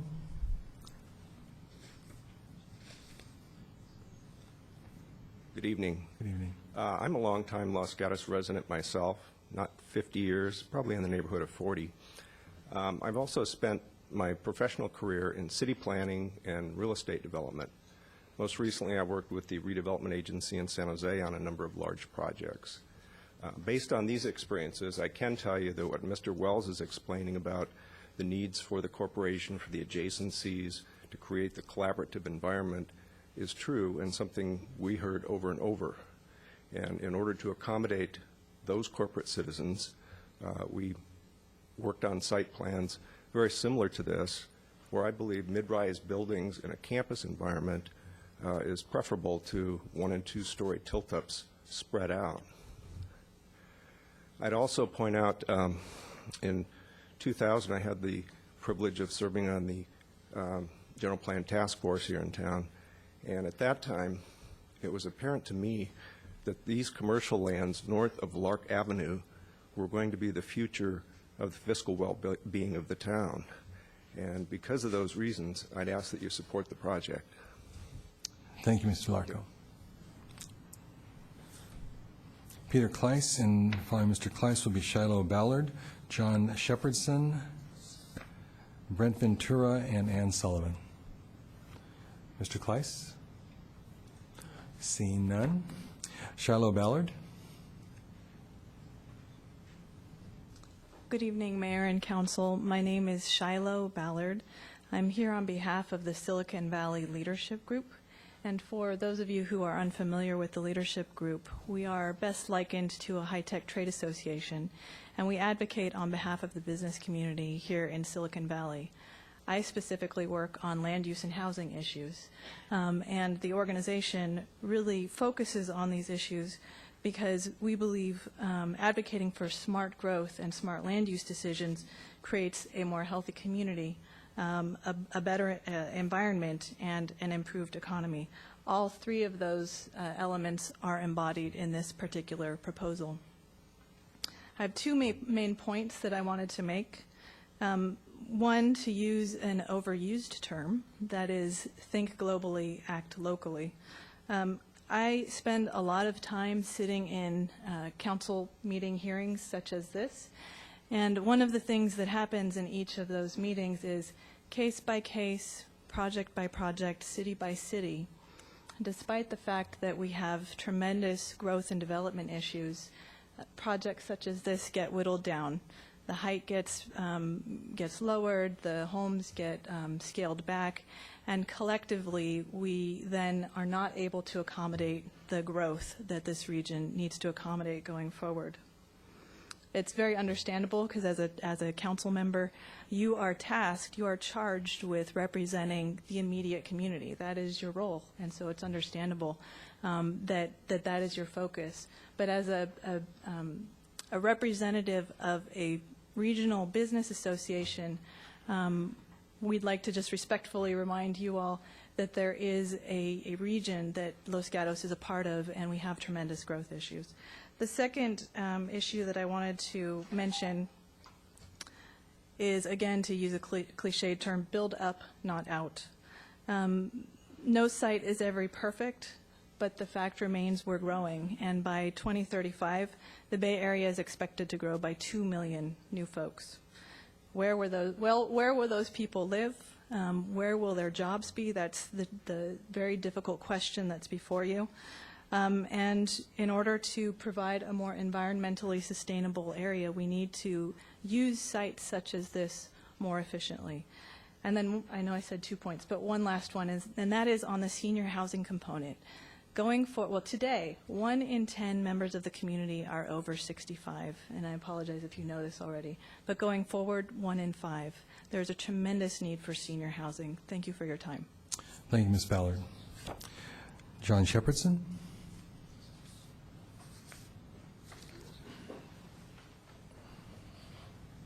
Good evening, council members.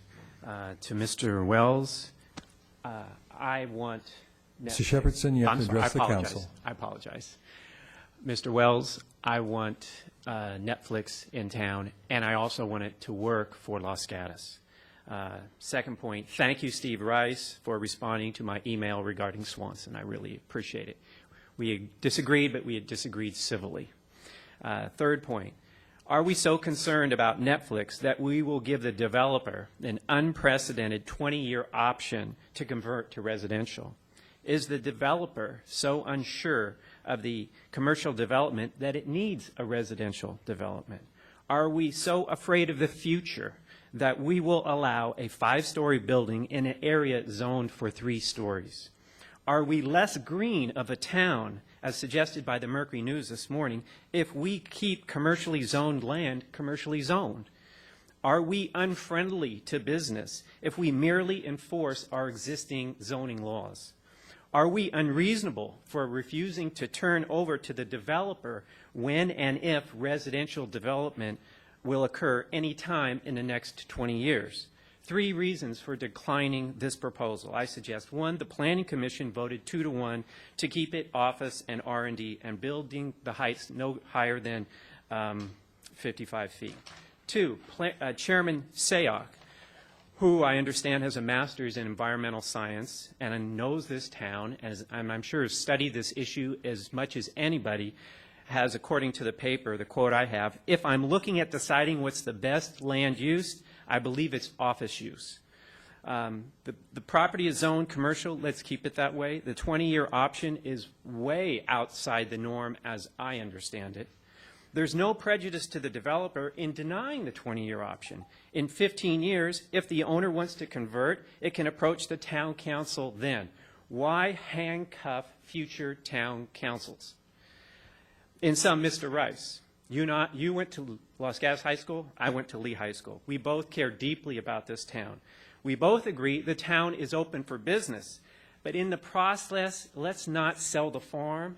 So let's see if we can get a better arrangement. Perhaps the developer can dig down so that they don't have to go up. Maybe the pad can be widened a bit, but those are my positive suggestions so that we can work with Netflix, but also keep what we want to keep, and that is the town of Los Gatos, a unique community. Thank you. Thank you, Mr. Shepherdson. Brent Ventura? Good evening, council members. My first question is, what's the rush? The property's been sold. You're getting the property tax reassessment already. We've already lost the sales tax, so why are we rushing through this project? The original Netflix project was at least 3 years in the works, and it came out pretty darn good because we took the time to plan it out right and listen to the citizens and make adjustments as suggested. Yuki property is still under study. Then I was on the council when we started studying it. And why are we doing that? Because we want to make sure we develop that North 40 correctly.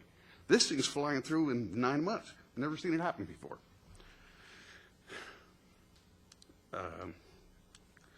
I would recommend slow the process down and do a proper study. I believe we need a negative environmental impact report for a project this size. I don't think a mitigated negative declaration is going to stand legal scrutiny.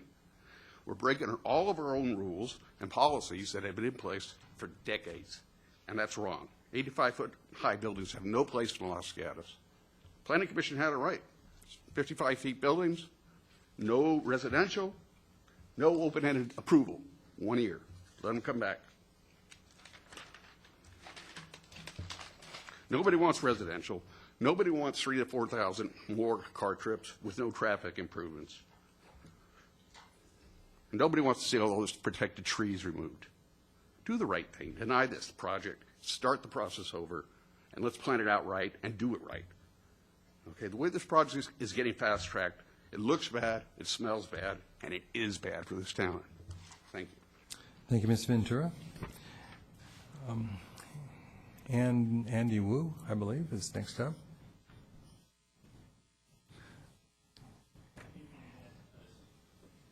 Did I take you out of order, Mr. Wu? No, that's fine. Okay.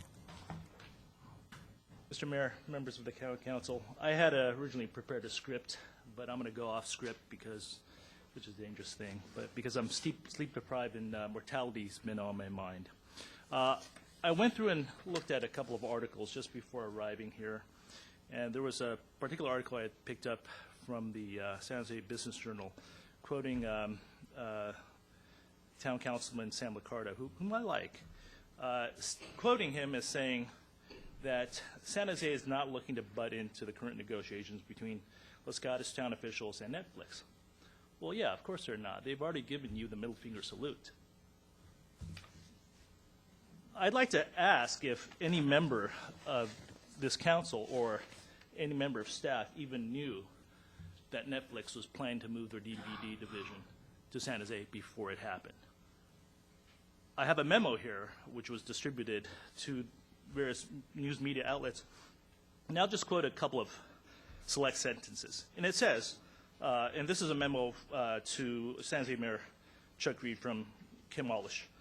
She's the Director of Office Economics, and she's strategist for the town. And she says, I'm pleased to report that Netflix will be moving the company's DVD division to San Jose.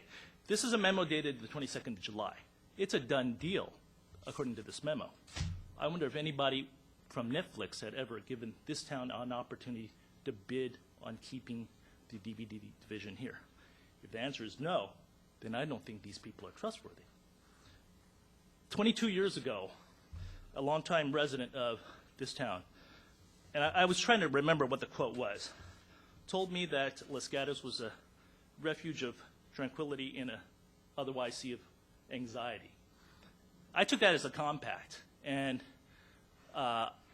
when my wife and I moved here in 1991, our daughter had just been born. She was 6 months old.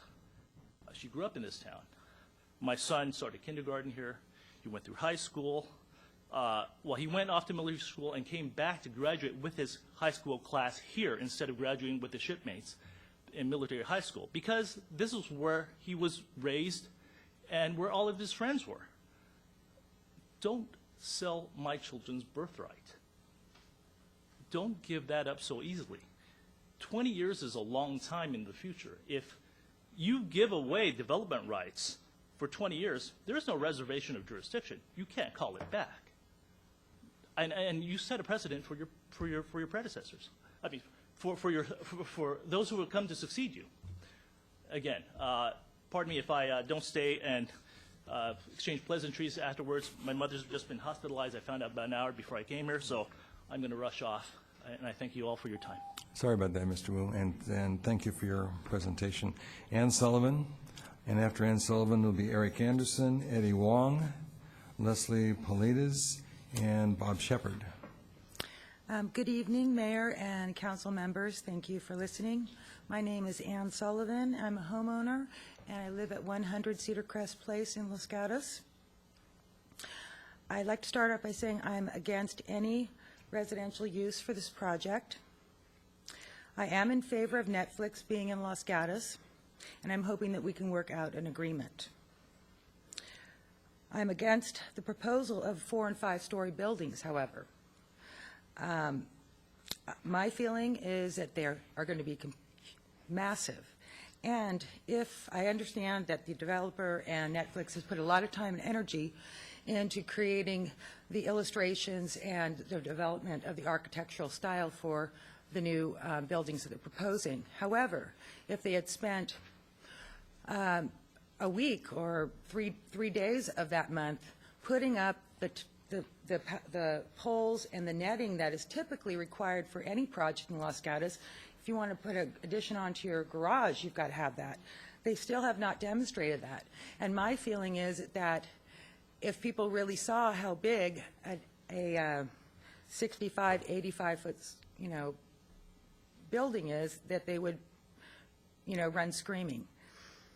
So I would like to ask you, our mayor and council members, to hear our pleas and honor the maximum height limit for this project to the current 55-foot limit. If Netflix requires 5 stories for the collaboration, have them build 2 stories subterranean. They can do it nicely with light wells. There's lots of ways that you can do it. But I think that they really need to respect, and we need to respect, what we've put in place in the past and continue that, so that we don't get stuck with these, huge, massive buildings that in the open space will probably be all in shadow. Thank you for your time. Thank you, Ms. Sullivan. Mr. Anderson?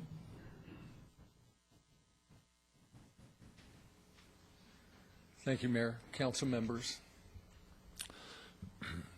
In thinking about this project, I was thinking about all the other industrial parks in Silicon Valley. I've been a real estate broker here for 30 years, and everyone's talked about the Apple 4-story building, but they neglected to discuss VMware's 800,000 square feet and 2-story buildings, the old Roche campus. Tesla took 300,000 square feet, 2-story buildings. Google's buying up millions of square feet in Shoreline Park, all of them 2-story buildings. Facebook, brand new company, needs to collaborate a lot. They just bought the old Sun Microsystem campus out on Marsh Road, 2-story buildings. Stanford Industrial Park is considered the most successful and prestigious industrial park in the world. They don't have any buildings over 2 or 3 stories either. The Class A buildings, as the staff described here in Los Gatos, those are 2- and 3-story buildings. Those are the buildings that Netflix grew up in here. And these are the buildings that Netflix, was able to collaborate in and have their stock double over the last 12 months. I don't think the buildings are hurting their productivity very much. I look at some of the pictures, and I'm very concerned about that one on the bottom that shows the buildings. It says the barricade's taken away. I'm curious what trees behind it are over 85 feet high. I look at the rendering that they gave us to show that there was no massing. I drove by there today. The 2-story Calera building is pretty well covered by 2-story buildings, but if it were 3 stories higher, I think you'd see most of it. I handed in a petition today that we circulated around the town, and since the last meeting about June 25th we started, we got 184 signatures from people in the town who are against changing the plan development, changing any of the rezoning, and requesting that the development agreement be changed. Speaking of the development agreement, I'm shocked that staff hasn't found any problems with it. I read it, found 27 changes. I really recommend that the council hire someone who does development agreements, hire a lawyer, have them represent your interest. They didn't write this development agreement. Their lawyer wrote this development agreement. Don't show up to a gunfight with a, with a stick. Lastly, I don't know how we can move forward if Phase 1 doesn't include the new traffic signal. Mr. Rodoni sat here the other night telling us, hey, we're going to have all those signals synced up and traffic's going to whiz on through there. And now one of those very important signals that's going to allow people to turn in and turn out in this new 300,000 square foot development isn't going in, and traffic's not going to be affected, and we're not doing a new traffic study. Seems to me that something's being missed there, that staff didn't figure that out in the analysis. And then lastly, I'm very sorry to the architect, but if that's a Class A building, I haven't seen one like Thank you, Mr. Anderson. Mr. Wong?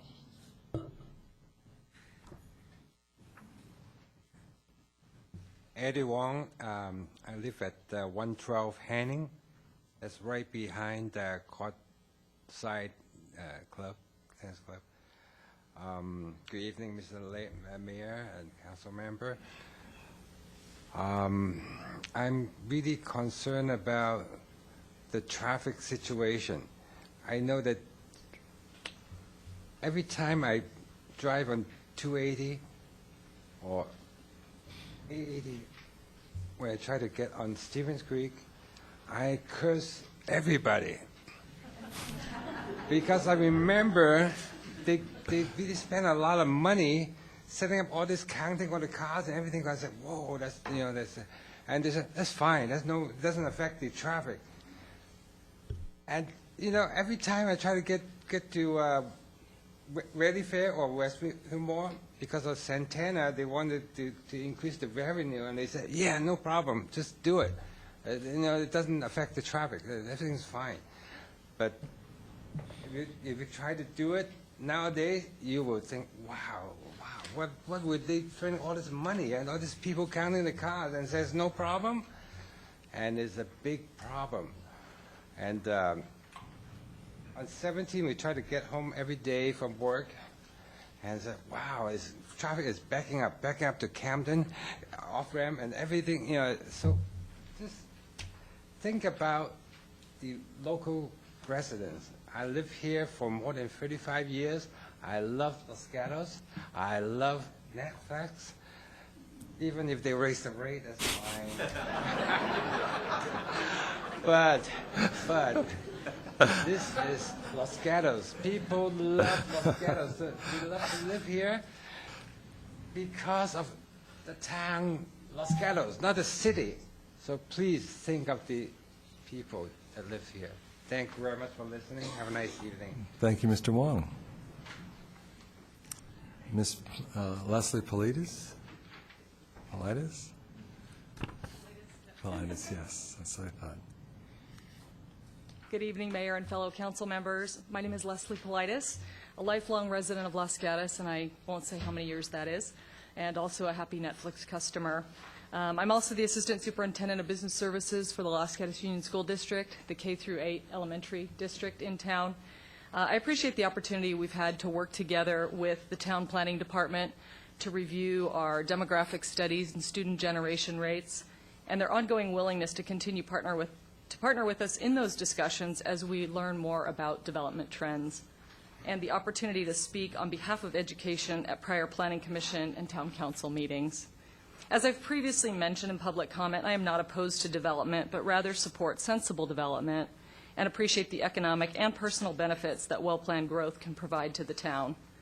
We'd like to continue to support the high quality of education to all those who choose to reside in Los Gatos, but have clearly been challenged with the facility and bonding capacity limitations resulting from the residential growth and volatile property tax valuations.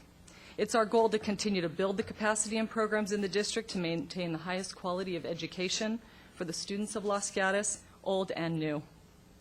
We are hopeful that our long-range planning will afford us the opportunity to partner with our town constituents to find a way to do this. It's been tough to get any focus on capacity now in this environment, but we are hopeful we'll be able to accommodate that going forward. If the open-ended nature of the proposed development agreement for the Albright Way plan development is clear on the removal of multifamily housing as part of the long-range plan, the impact to the local schools is clearly mitigated, and we are pleased with that result. The district does get developer fees, which would be about $25,000 on the commercial portion of this development. That goes towards the building side of our fund. And we would also, as Mr. Shank mentioned, benefit greatly from the increased funding from property tax revenues generated from this development due to our basic aid funding status. The increases in taxes from the current land use to the proposed is not insignificant and would not go unnoticed in our planning for long-term school funding. We appreciate the civic process and the ongoing opportunity to continue to partner with the town, the community, and the development community to work together to achieve goals that truly benefit the citizens of Los Gatos. So thank you. Thank you, Ms. Politis. Mr. Mayor? Oh, I'm sorry. Yes, Councilman. I had a question for Ms. Politis. All right, fine.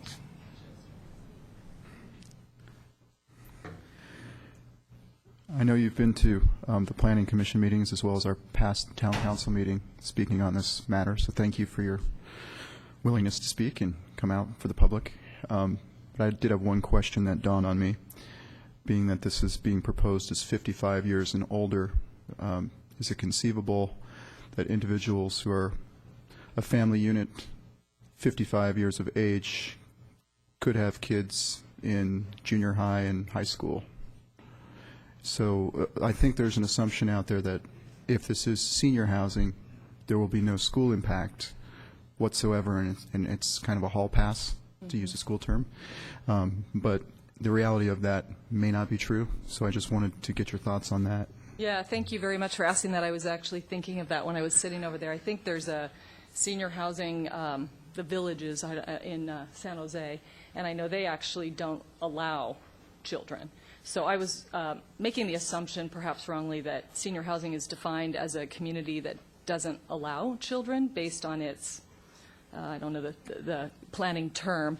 I suspect if these units were built out in 2016 and that the 168 senior housing units did have some element of allowing people who are older to have children, and I know a lot of people like that, that by then we would be able to work with this process to help figure out a way to accommodate that. And I think my messaging is really about, I've lived here my whole life, and I don't feel like, I'm in so everybody else has to stay out. I think we have to work together to figure out a way to do it sensibly. And, we just don't have the space now. So with that runway of time, I'd like to ask the same question and figure out what we would do about that. Thank you. Yes? Follow-up question for staff, if possible. Is that legal where they're allowed to disallow children in those age-restricted units? There are other senior facilities in the community that were privately developed without city, state, or federal funding that do have such restrictions. We haven't looked at this project specifically, but the applicant may be able to respond to that. But we're not aware of any impediments that would not allow this type of another development in the town. Thank you. And the only other point I would add from the staff perspective is the so-called student generation rates from older parents are pretty small, and I speak from experience to that issue. And I'm not even sure it's a factor, a blip in the factor that we've developed with the school districts in identifying what those student generation rates would be. But we'll have the applicant speak when they come back to the question of a senior only with an exclusion of kids. Thank you. Mr. Bob Shepard, and that would follow, or Mr. Shepard will be followed by Mr. Arzi, Mr. Nedham, Mr. Updike, and Sandy Decker, and Lee Quintana, and that would be all. Mr. Mayor, City Council members, and probably more importantly, thank you to the staff. What a great job they've done. And the time, energy, and effort that you guys have put into this is incredible. My name is Bob Shepard, and I'm here 100% in favor of this project. The replacement of the old, tired buildings, it's time to knock them down and put up real, efficient, modern buildings. This project, as it's proposed, is going to provide jobs, growth, and probably more importantly, tax dollars to this town. And I heard at the last town council meeting, 800 sandwiches. 800 sandwiches. 800 sandwiches are brought in by Netflix every single day, made in the town of Los Gatos, provided to a Los Gatos company. In a small way, I think that's a perfect example of a local benefit. So our neighbor, Cupertino, is doing cartwheels to keep their largest tenant. And with this modified proposal that we saw tonight, I think this is a project that should be approved. Thank you. Thank you, Mr. Shepard. Mr. Arze? Larry Arze, 18,000 Overlook Road. You know, we keep referring to this as a Netflix project, and we all know this is not a Netflix project. It's not even a Netflix retention project. It never has been. No lease has been signed, and with recent news reports, it proves they are as ephemeral as some of our restaurants. Here today, gone tomorrow. This project is about increasing the intensification of use that allows for taller buildings, more square footage, and increased traffic. All the developers' reports claim it will work, and everything's going to be okay. You know, San Francisco recently enacted an ordinance that forces developers to put their money where their mouth is. I'll paraphrase it. If a developer's project creates an egress or traffic problem, he must fix it. That's the ordinance. This ensures that more careful studies are done, as the developer must bear the burden of correction or lose his use permit. Not a bad ordinance, huh? Maybe we could do that for this project and a few others. Since no one can guarantee what will happen after completion of this project, you must start to scale back extreme over-intensification in Los Gatos, such as Bluebird Lane, Safeway, Swanson Ford, and all those restaurant uses that you've increased and got rid of retail spaces to allow it. You know, 55-foot heights are enough. We allowed them to do it to begin with. Now they want 85 feet. If allowed, the North 40 will want 100 feet. It's pretty simple math. With the numerous planned developments on the drawing board, you need to put out the word to ask, not to ask for so much. You'll be carefully scrutinized after tonight's decision, no matter the outcome, by many responsible and concerned citizens who are organized, fed up, and ready to have another enough is enough rebellion. If not local referendums, so please do the right thing, as this is not smart growth. Gee, I didn't offend anybody tonight, did I? Thank you, Mr. Arze. Woody Needham?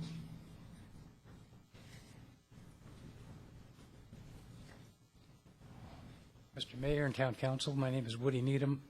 I've lived in Los Gatos for 44 years. I sincerely hope that Netflix or whoever is happy and thrilled with the new facilities on this site. But I submit that property zoned for Class A development is precious in this town and should not be rezoned for any other purpose. With all the projects that are before the town and planned, I think Los Gatos risks losing its soul, and I'm sure that thought has crossed your mind, and all of these have to be thought of together. And first and foremost, I urge you to remember that the vision for the general plan is to maintain the small town character and the rural character of Los Gatos. The owner of the Albright Way property, who also owns Swanson and McHugh Lincoln Mercury, doesn't understand that he must comply with the general plan and comport to the zoning in place. He's always pushing for changes. He wants a little more to suit his interest, changes that affect the character of this town. I remind you that it is not the business of government to ensure his commercial success, nor is it proper, nor even ethical, to be more trusting of a developer.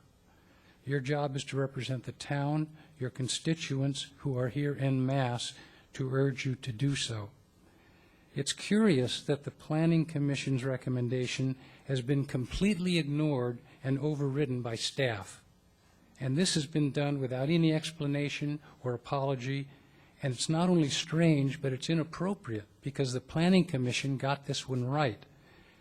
there should be no development plan, no residential, and a 55-foot limit on the buildings, and then approve it as such. Thank you very much. Thank you, Mr. Needham. Bill Updike.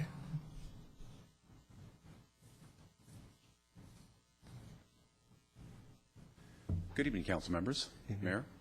First of all, I want to thank you for what you do. I live in a fabulous town. I'm pretty much immature compared to everybody else around here. Only been here for 9 years, but I'm very impressed with the tough decisions that you make and the town that you've created or helped to keep the look of. I'm speaking in support of the project. I think it's reasonable.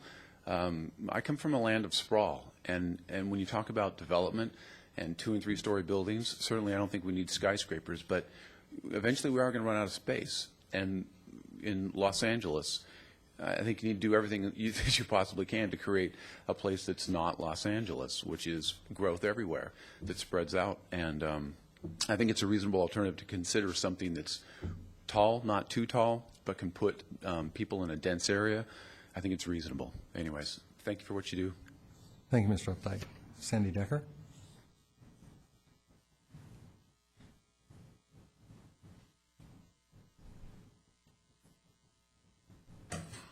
Good evening, Council. I'm Sandy Decker.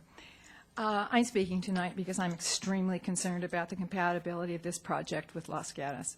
This dense, monolithic structure eclipses the design elements of our town that prides itself on human scale and sustainable development.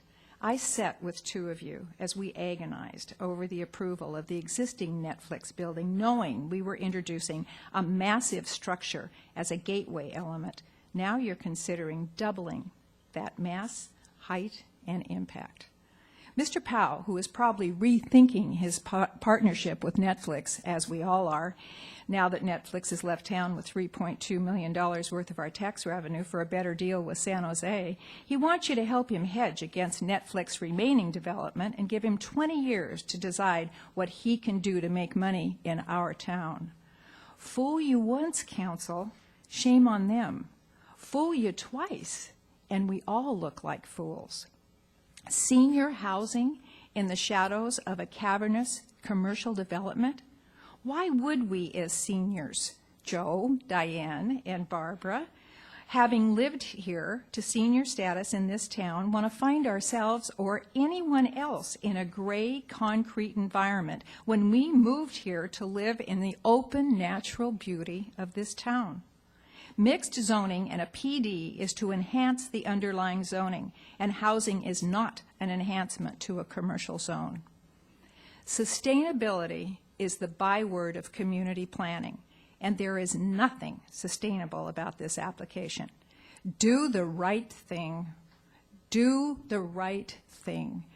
Deny this and make these people come back and insist on good Los Gatos land use law and the tenets of the general plan. Thank you, Ms. Decker. Lee Quintana. And Ms. Quintana is the last card, so if you're interested in speaking, then please fill that card out. Again, take it to our clerk on my left. Ms. Quintana. Hi, Council. Lee Quintana. I have just a few things to add. I think Sandy did a very good job of summing things up.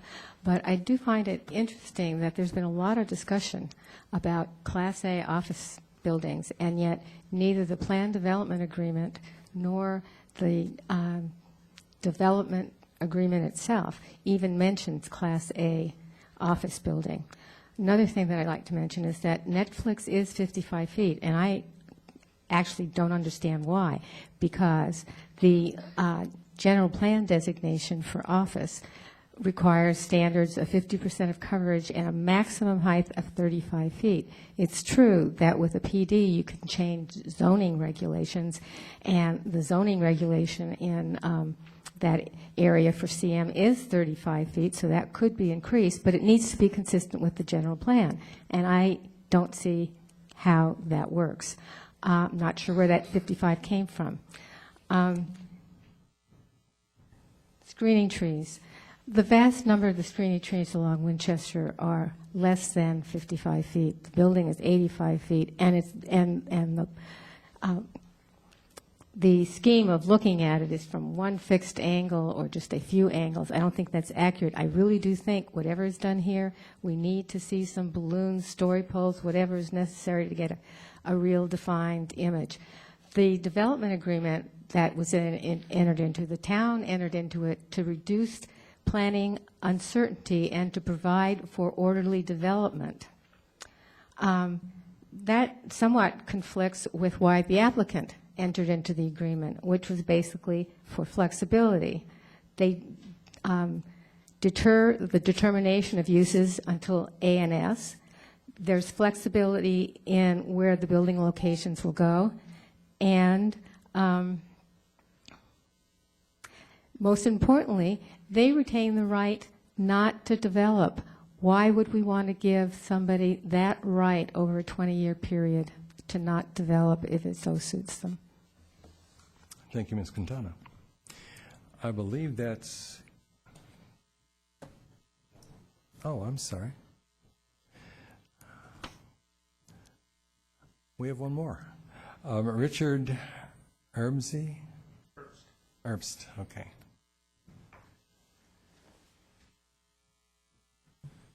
Thank you, Mr. Mayor, and thank you, council members. My name is Richard Herbst. I reside at 143 Newell Avenue, Los Gatos. As I count, and you have the letters or the petitions before you, and I hope I counted right, there's 207 people, your constituents, the citizens of Los Gatos, who are objecting to this project as proposed. There are 5 people, letters here, that are for the project. One had a sort of a mixed bag in her approach to it. One person is in Montecito, not even a resident of Los Gatos. And there have been 4 people tonight who have spoken in behalf of the project, other than the developer. It would seem to me that the numbers would speak volumes to you about how you must look at this. I refer you to the town of Los Gatos. I think, Mayor, it was your status of the town. And you talk about several things in here. I don't have time to go through all of them and highlight the things that what is being proposed here are against what you talked about in your vision. One of the things is you talked about the character. Well, the character of the town is going to be changed forever. This is a town. It is not a city. This is not Campbell. This is not Cupertino. This is not San Jose. This is the town of Los Gatos. And people who live here came here because of the charm of this town. And we don't need to have a building that's 5 stories and higher than what the town has normally approved. Traffic. I hate to be a cynic, but it's proposed that there's going to be bike traffic, and there's going to be they're going to alternate the traffic coming through to the work, and there's going to be stations where they can fill up their electric cars. A car is still traffic. According to the report from the town engineer and the traffic, 3,126 additional car trips per day. That's not per week, it's not per month, it's per day. And in your report, you talk about the traffic issues. I would ask you to refer to that, and I would ask you if this property gets, or this proposal gets approved, that you have to do something about the traffic. It was mentioned that they're not going to change the entrance. It's one way in and one way out. That's it. And for people to make a turn one way or the other, it's going to be horrendous. I live there. I know. I know what goes on. Thank you very much. Mr. Herbst. All right. Last call. Anyone else want to submit a card to speak? All right. Seeing none, before we ask the applicant to come forward, I'd like to take a slight break. Okay. So let's say 5 minutes. We'll meet you back here at 9:20, and we'll continue.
Ladies and gentlemen, can I ask you to return to your seats?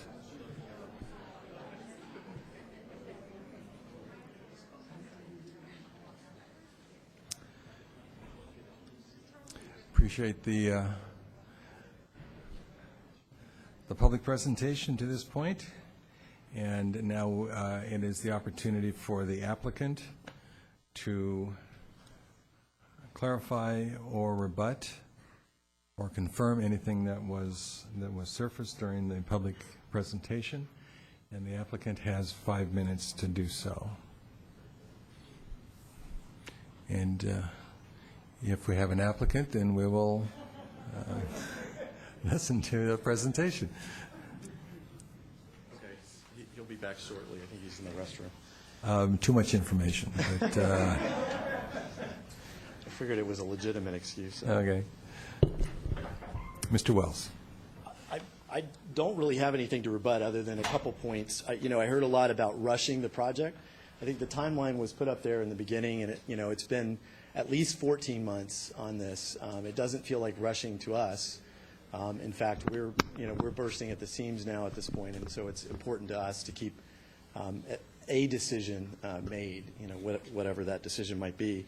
And then the only other point I'd make is that in terms of when you go to a 3-story building, you're going to lose a lot of green space.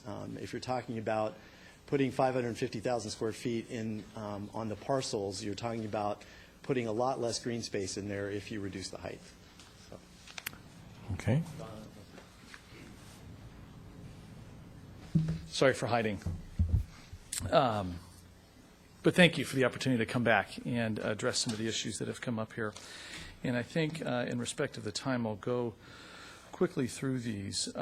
First, on the compatibility of the housing use, albeit restricted to seniors, I think it's important to point out that 2 points. One, the Charter Oaks neighborhood has existed next to an industrial use, not just, kind of I'll call it a dirtier use compared to office, since these buildings' inception for 30 years or so.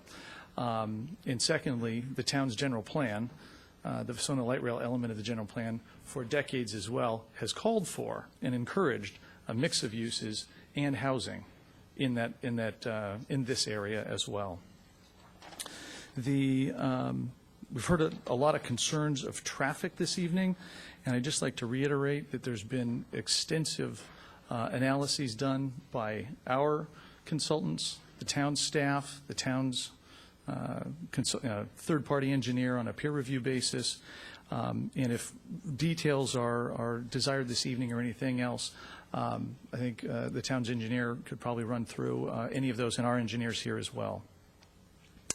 Heard a lot of ideas of what should work for Netflix, but we have Netflix here, and Netflix has told us what works for them. And it is our strong opinion and belief that what they want and require of their future buildings is very similar for many, many, not all, but for many technology companies in the Valley as we go forward.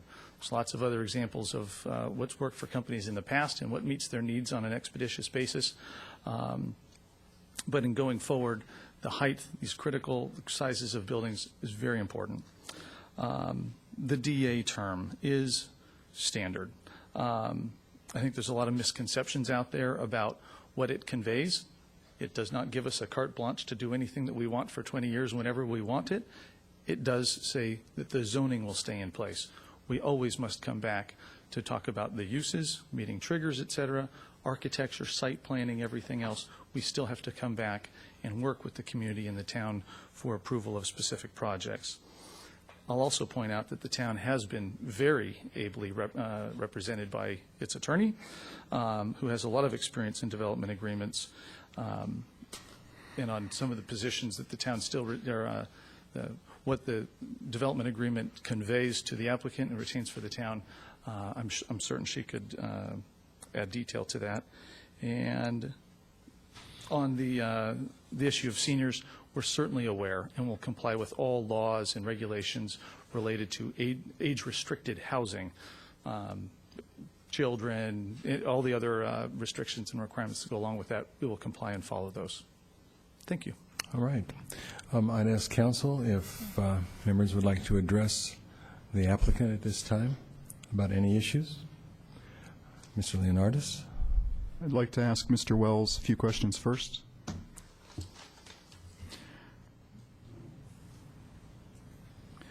These are questions you may have heard before, but I'm going to ask them again because they were brought up during various times.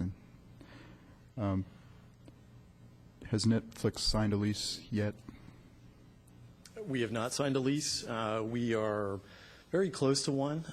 This is a pretty complex agreement, given that we don't even know what we're dealing with in terms of number of buildings and how to phase it. So we've worked on a draft of a lease, a draft of a development agreement that is contingent upon what we get out of this and how we phase it, and even a working letter. So we're pretty close to all the working documents at this point. I'm going to ask you two more questions. One of these you've also heard before. Our planning commissioner, one of the planning commissioners asked you during one of their hearings that if 5 stories or 4 stories was a deal breaker for you, and at the time you responded, no, 4 stories would not be a deal breaker? Not sure. David Hyman, our chief counsel, attended that meeting in my stead. I don't think, if my recollection is correct, he actually responded that way. What he said is he didn't know, and that we would have to consider it and go back based on the decision that was made. So it was basically non-committal. In this case, we've stated several times that it's pretty important to us. One last question. If you had a two-way time ticket and you can go back to the time when the original Netflix campus was being developed, would you have been an advocate of the apartments in the back, or would it have been easier if that was all zoned for Class A office space? It's always dangerous to answer hypotheticals, but obviously this would be a much simpler process if we had land behind us that we could develop into additional buildings. Thank you. Thank you. Any other questions for the applicant? Yes? A couple of questions for Mr. Shank.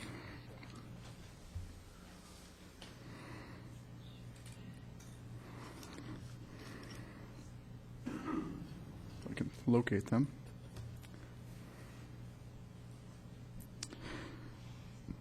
So you heard a lot of talk about height being a concern for this community. And, if the average individual was going to be building their home, they would be expected to demonstrate the height.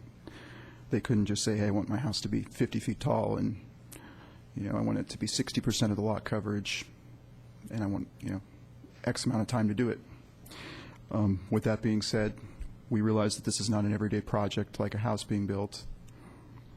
However, we have rules in place, and we have a community that we're responsible to as council people. You heard from many of them tonight and many of them in the past. And I just want to know if anybody on our staff has approached you about hanging some height indicators, and, what were your reasons for not demonstrating actual visual evidence of what the height of this project would look like? Sure. We have not been asked to provide that. There's not been a specific request to do so. We've had discussions, from especially early on, about how might we best convey what this building would look like, or buildings would look like, and resolved that visual simulations would be the best. As flying a balloon, we did put up a balloon, I think 2 balloons, one or two balloons during the Gateway project that you were referring to a minute ago. I don't think those were very helpful. A balloon blowing in the wind doesn't convey architecture, doesn't convey how it really sits. I think it's just impractical to think of story polling a building like this, which is unique in town, so that it could really convey where it is, how it is, the articulations and such, because I think all of that, the site plan and the articulation of the architecture, are significant factors in visual impact. And just putting a balloon up, I don't think would really help. And it was agreed that it really wouldn't help, which is why I believe we were not asked to do so. If the general public thought it was a good idea, would you be supportive of that idea? That's a tough question, the general public. I don't know if you take a vote of all 30,000 people or how you do that. I don't know how to answer that. The majority of the speakers here this evening.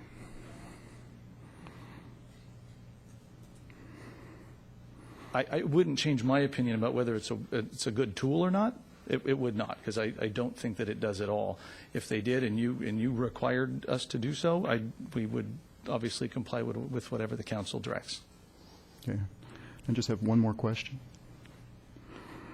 So, Planning Commission recommended 55 feet because they know what that looks like, and they know what that looks like in relationship to the existing trees that are in front of Netflix there. We talk a lot about tree screening.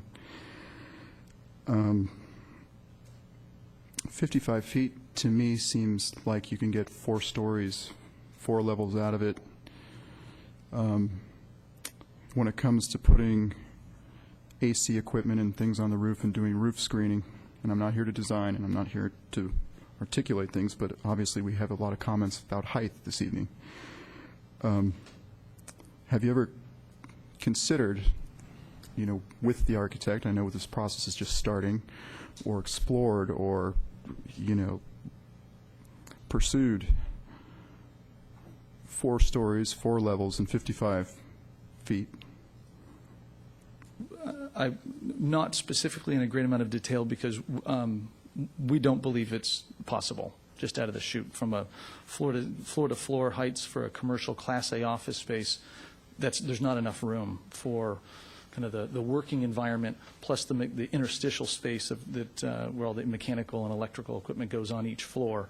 Mm-hmm. It wouldn't work. The way it would work is if you pulled the ceiling down, and then it would not be Class A by any stretch. So no. The idea of abandoning rooftop equipment and a mansard roof we did look at, but we also quickly moved away from it. The architect strongly pushed against it. I can have him address the question as well. But the buildings without a mansard roof look more commercial.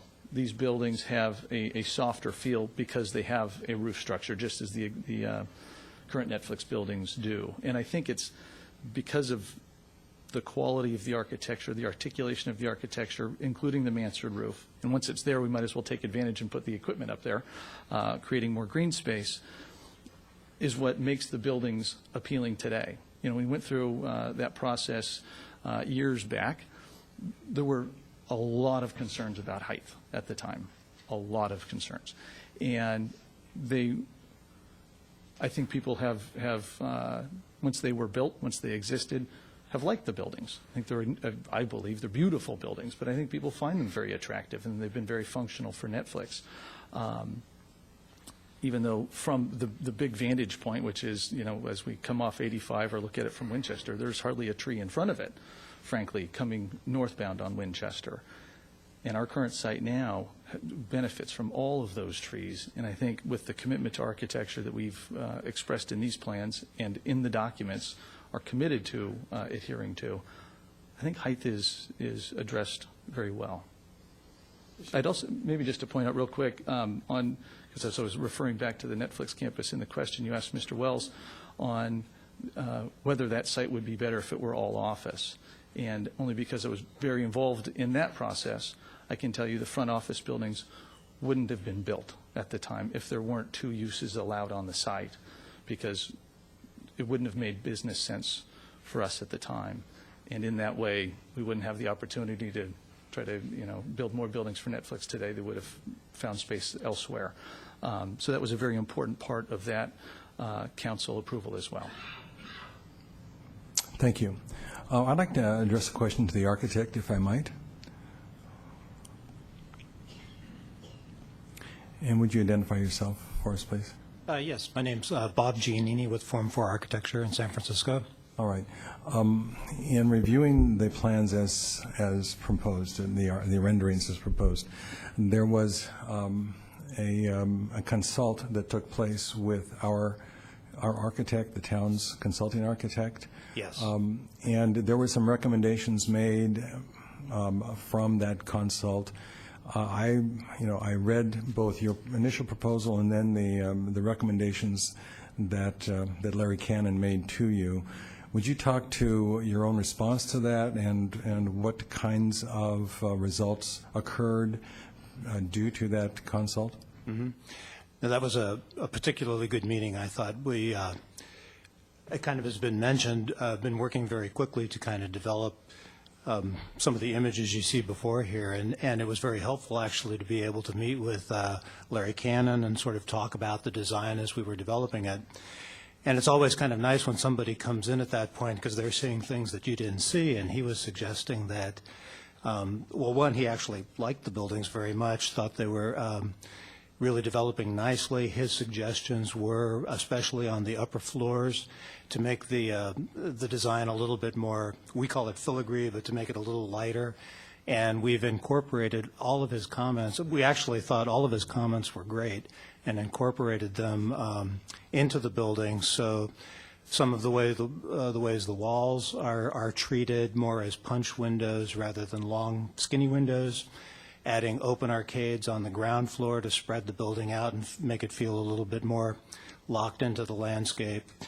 Treat some of the tower element tops more as lanterns with glass instead of as solid as they were, and really play up more of the trellis features it would have at the top of the building, were all things that he suggested we thought were fantastic, and we've incorporated those into the design. All right, and he also mentioned, he affirmed the use of 5 stories and 4 stories in relationship to the open space and the ground and the cover of the ground acreage. Would you comment to that in terms from the architectural perspective? Yes, absolutely. Well, first off, on height, if the buildings were designed the same height of the existing buildings, there would be no open space on the site, because we would take the fourth, and fifth floors. That would create a third building. And if you just sort of squint and look at the site plan up there, you could imagine if you plopped a third building on there, it would basically just be buildings sort of cheek to jowl on the site.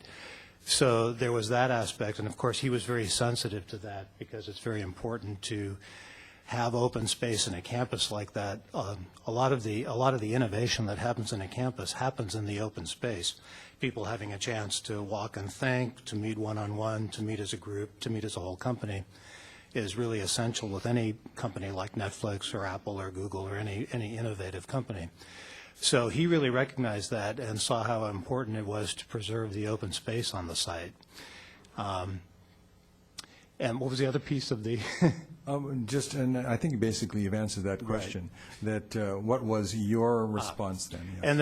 And actually the other thing he picked up on was, which is something that we had pushed on quite heavily, is, we're very sensitive to all the concern over height, and we looked at sort of the ratio of open space to built space. And so we were able to lower one building to 4 stories and have one building 5 stories, which is the way the design is developed. And he couldn't agree with us more that that's better than having 2 4 stories or 2 5 stories, because actually seeing the 2 buildings side by side at different heights makes the skyline much more interesting, than if it was all one height. So he was very, very comfortable with the 2 heights of the building. The other thing we're doing that we discussed with him that he thought was important was by using the redwood trees that already exist on the site and then bringing them into the site, so that it's sort of like a UC Santa Cruz kind of landscape with the buildings sort of in the redwoods, was a good idea, because a redwood is a very big tree. You put that against a very large building, the building doesn't appear so large. So we talked a lot about using all the existing trees, and we are saving virtually all of the critical mature trees that are on the site, and you can sort of see that in our tree disposition plan. All right, thank you. Any other questions from council for our architect? Yes. Mr. Leonardis? So I'm looking at phase 1 here. Mm-hmm. And I guess this is encompassing about 10 acres. And we're looking at the proposed open space, and then we see potentially a phase 2 and with the 3 older buildings or something down the road. But I'm wondering if this open space will remain if phase 2 comes along someday, or if this will be engulfed by a parking garage or something. It will not. Of course, one never knows what will happen in the future, but the intention, it would be against the whole concept of this design to fill it up with buildings. Again, the open space is programmatically as important as the built space in a project like this. So what you see there would essentially be more. You're thinking of the campus part, the extension of the garage. Oh, I'm sorry. I was thinking of the whole site. Sorry. Thank you, John.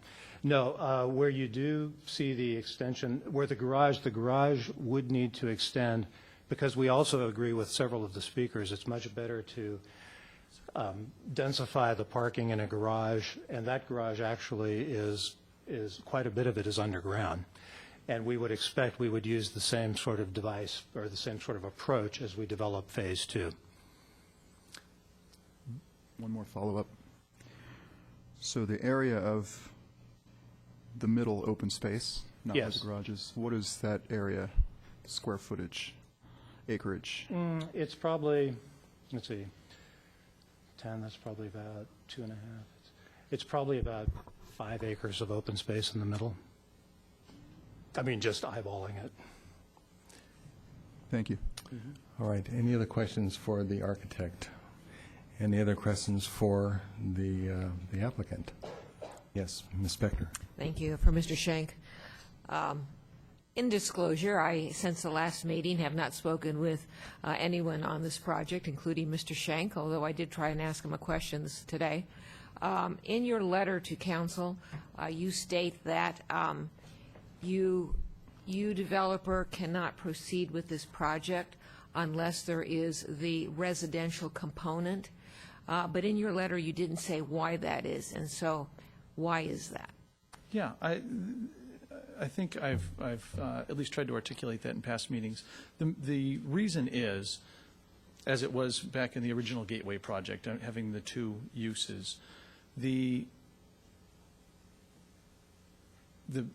amount of infrastructure and the amount of initial investment required of the ownership to begin the redevelopment process. And in a way, we've already started to begin. We could unwind the beginning by re-tenanting the buildings that we've created vacancies in to allow us to perform under the timing requirements of Netflix.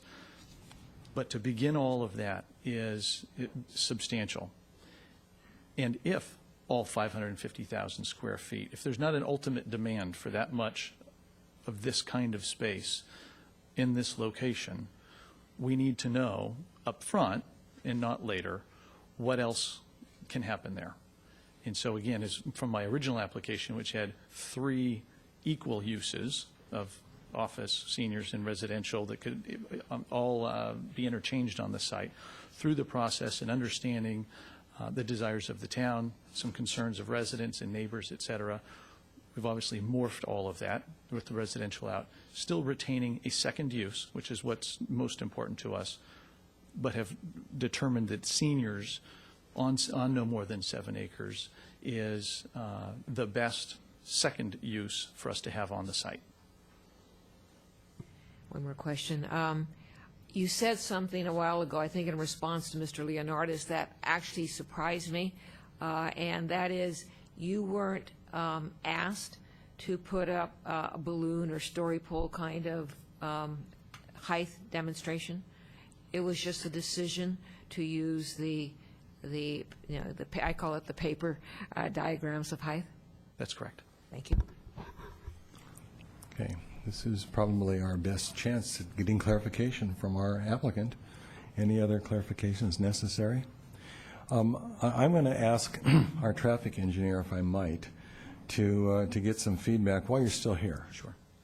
Get some feedback about the traffic issues and the mitigations, and also the plan as offered us in tonight's desk item regarding the proposed mitigations that are going to occur with Netflix as the primary tenant.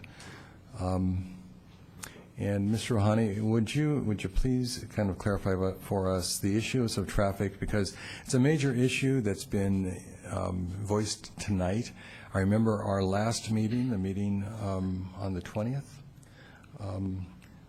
It was stated as one of the primary issues, and was primarily at that time focused on the residential multifamily, the possibility of lots of entrance and egress as a result of the school kids being transported to and from school and soccer practice and those kinds of things, and that has changed then in the last iteration of this project. But there's also a question of the single point of entrance that is currently on Albright Way, and the issues of how that will impact traffic, and what will be the engineer's consideration regarding what will happen and how traffic will be mitigated. Thank you, Mr. Mayor, members of the council. I'll address that question first, and if I may take a moment to touch upon some of the background traffic issues that I think will be helpful for tonight's discussion. The drawings that's presented tonight as a part of the PD certainly is not at the level of the ANS, which the applicant's design team are going to be working on. The project, even at the phase 1, would require the 2 entrance, has always been the current Albright Way, was going to be a right-in, right-out, and a new signalized intersection to be built at a new entrance across from the courtside main driveway. That's still in the works. We're going to be working and will continue to be working with their design team until the project comes back to the Planning Commission, if it's approved tonight, towards the finalizing of the plans for the construction. So this is a work in progress. The drawing that you see here, it's kind of a rendering for tonight's discussion that this project would have the 2 entrances. As one entrance, it would not function. And again, this is a work in progress. I want to reassure everybody that, again, this is something that over the next few days and weeks, as we're working with their design team, we're going to work out all the details on this, the access issues. But there would be some sort of a traffic signal, certainly, has always been. It's been in the traffic report, and that will be a part of the project. It's just we're a little bit at the preliminary stages of it, and this is going to be a work in progress. All right, thank you. Then the other issue relative to traffic impacts. Yes, again, thank you. This project, town staff have been working with the applicant's design team almost a year now.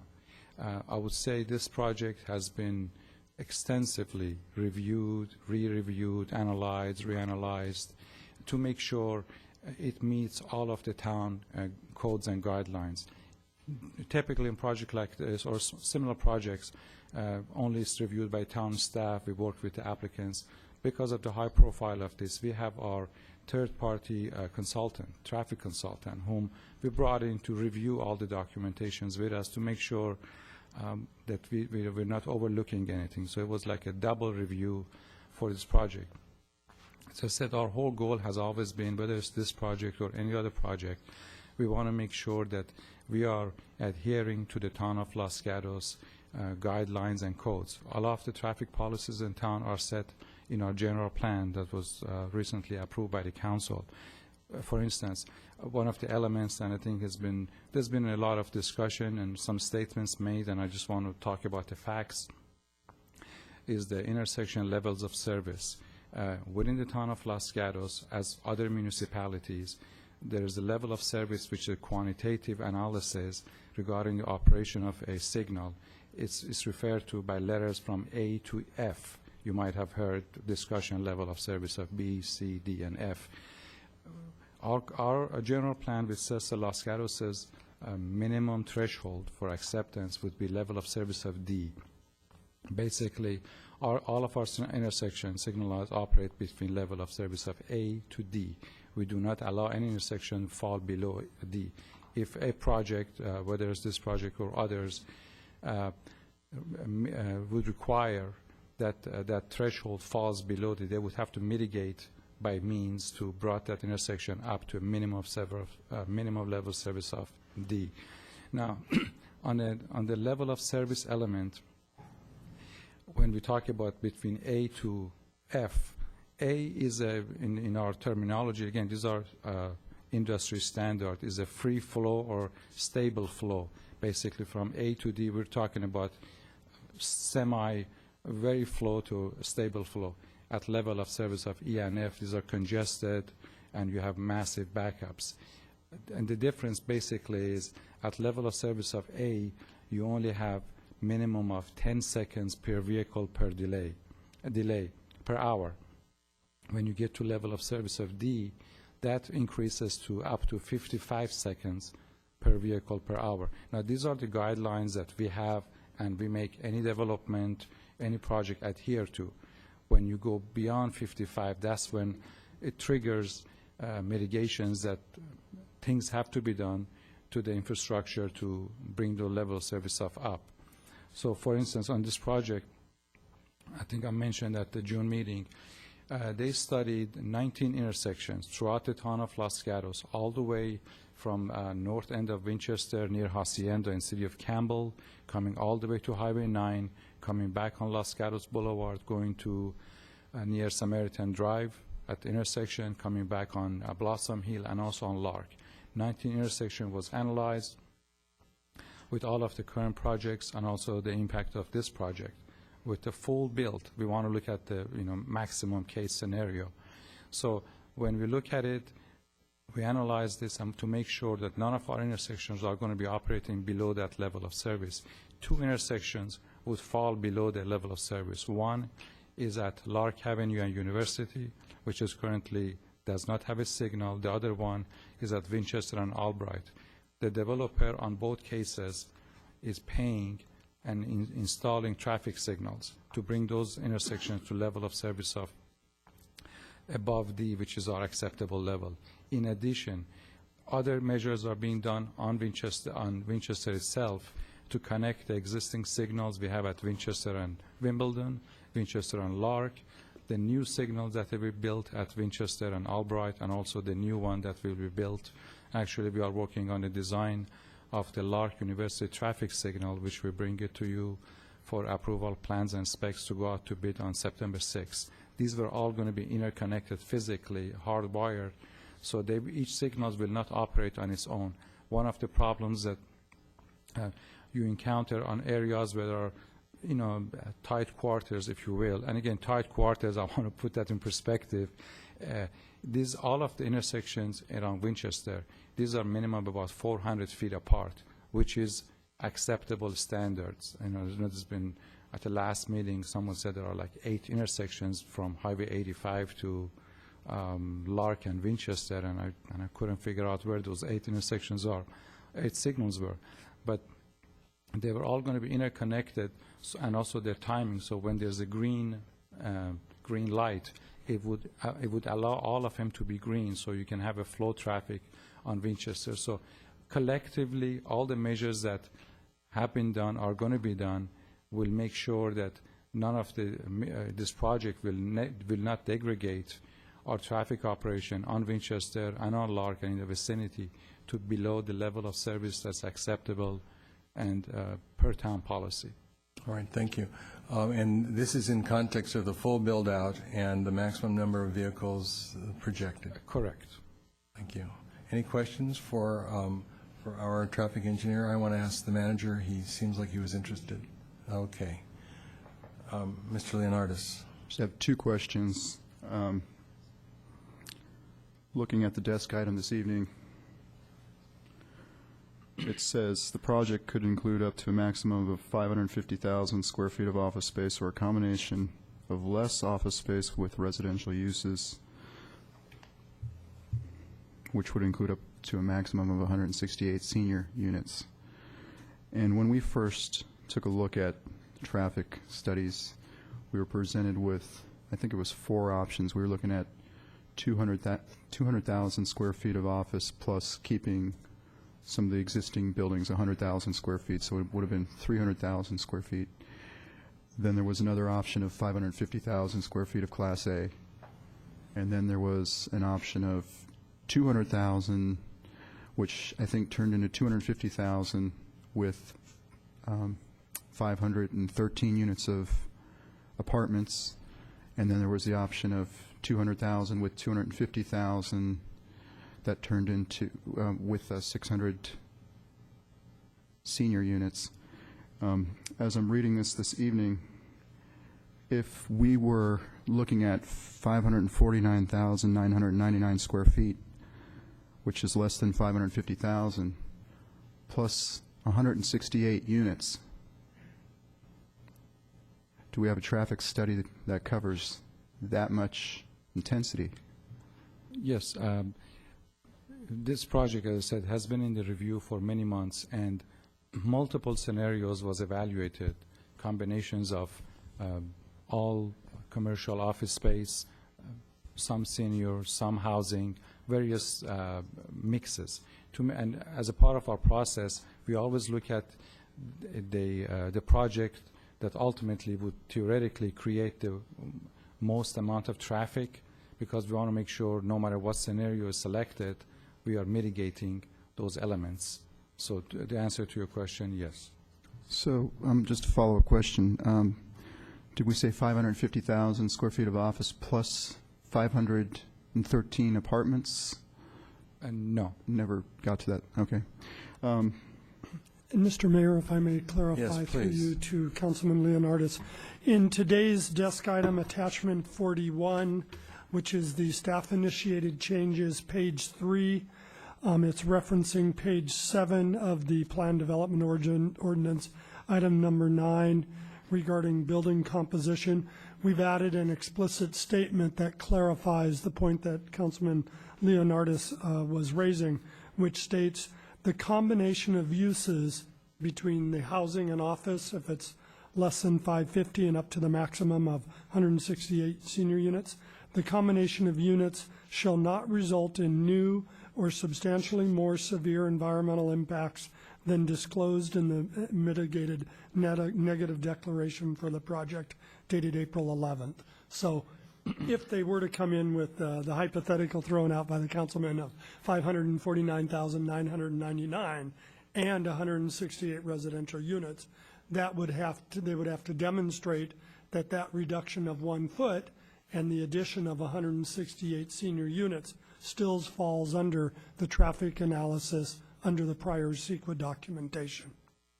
So that mix of uses is covered in the environmental review.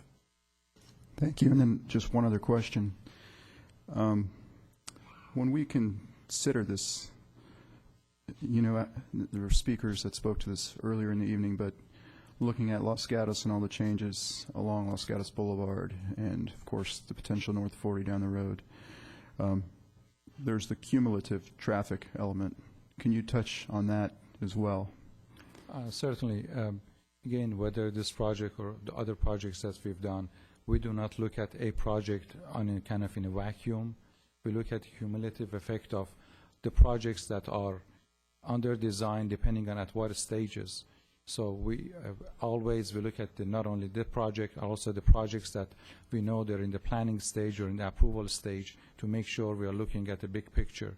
So for instance, on this project, we're also including the North 40 development to make sure when you add all of those projects together, how all of our intersections are going to operate. And based on that, each developer will pay their pro rata share towards any improvements that we deem necessary to each of the intersections to make sure, as I said, that none of them fall below the level of service of D.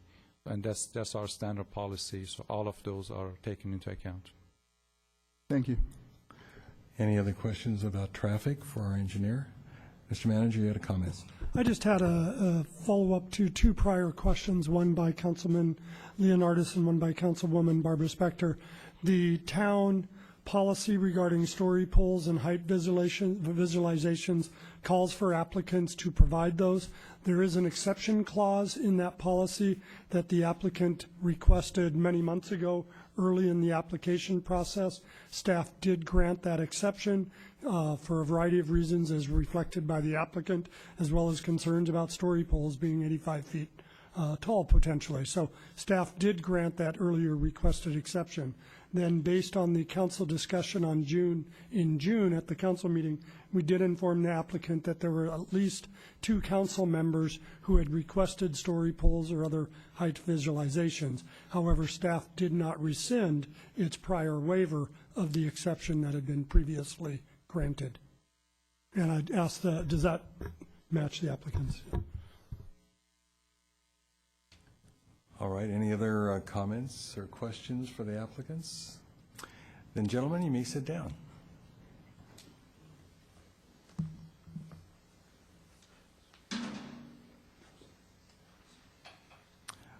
Just a couple of items as we go into our deliberation. Very, very interesting what we face all the time as a council. And it's a matter of competing values.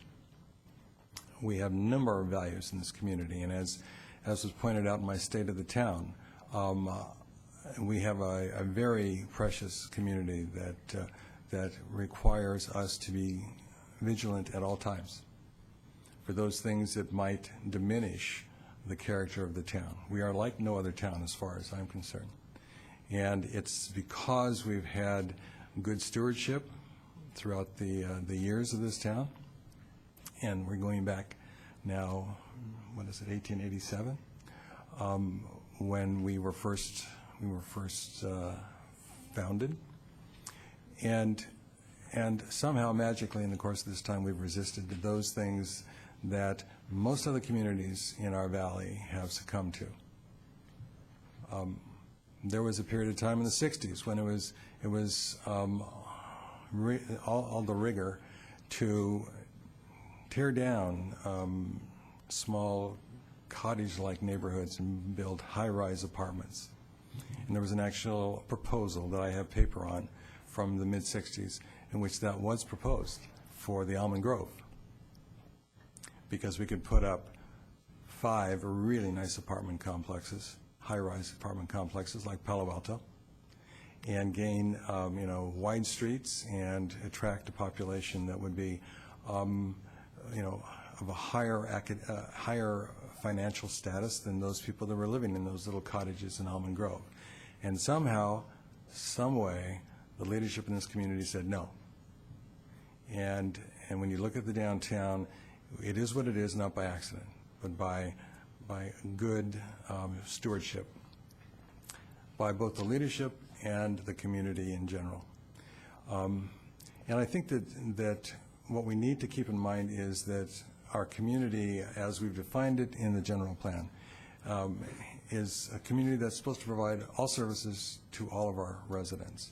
And it's an eclectic community that has contiguous neighborhoods, each of which has its own character. And it's the fact that we have this diversity within our architecture and our geography that helps make us what we are. And then we throw all of our people in the mix. And so many people testify here, and so many people testify at Music in the Park, and every time you run into anyone, it's like, I love being in this town. And I don't think there's anyone that I've ever run into who said, I want to do something to destroy this town. Now, for your information, we have had a number of individuals, a large number of individuals who have had various positions in relationship to this project. And a lot of those positions in some ways are contradictory, but they're all geared toward the same thing. How do we maintain our character? How do we grow in a way that evolves into something that is even more enhanced than we have right now? And so I assure you that there are members of your community who have perhaps different opinions than a lot of you in here, and those opinions say, this is an appropriate project for this particular site. If done correctly, with proper architecture and seating controls, it's the proper thing to do. And there have been some people signed a petition saying we don't want anything out there. Okay, so that's the thing that faces us as council and the planning commissioners and the staff, is that there is no one voice, and if all we had to do was say show of hands and do the count, majority wins, then we really wouldn't have to do this at all. And that's not the way our government operates. I think the fact that we want to regard all opinions, but we have to put it in a context of what's in front of us and where do we go from here. And I'd like to kind of state that as my thoughts at this point in time. Nothing that was said here tonight is something that I can't buy into. At the same time, we have specific things that are in front of us and specific processes that we're going through, and I'd like to use that as the opening to the discussion of where we might go from here. I see like a value. We want to preserve the views of our hillsides, and I think the primary issue behind heights of buildings is impacts on views of hillsides. That's kind of the rationale. That's always been the rationale. It wasn't like nothing big is good. It was preserve the views of the hillsides. Another value, preserve open space. Now, when you have two values that you're trying to achieve, what balance do you work? so you can achieve both. And I think that that's one thing that I see in relationship to the question of height. A council member who was on this dais a number of years back always said, when you're looking at height, it's a matter of architecture. That's really what you're considering. And if the architecture is extraordinary or the architecture is good architecture, then you can have a contributing building. And you can have a building with poor architecture, and it doesn't make any difference how tall it is. It's not a contributor. And so, from the point of view of the architecture and the height and the open space, those are all issues that need to be addressed in our decision tonight. I think the question of the treescape that's out there right now, and I've visited that site many times.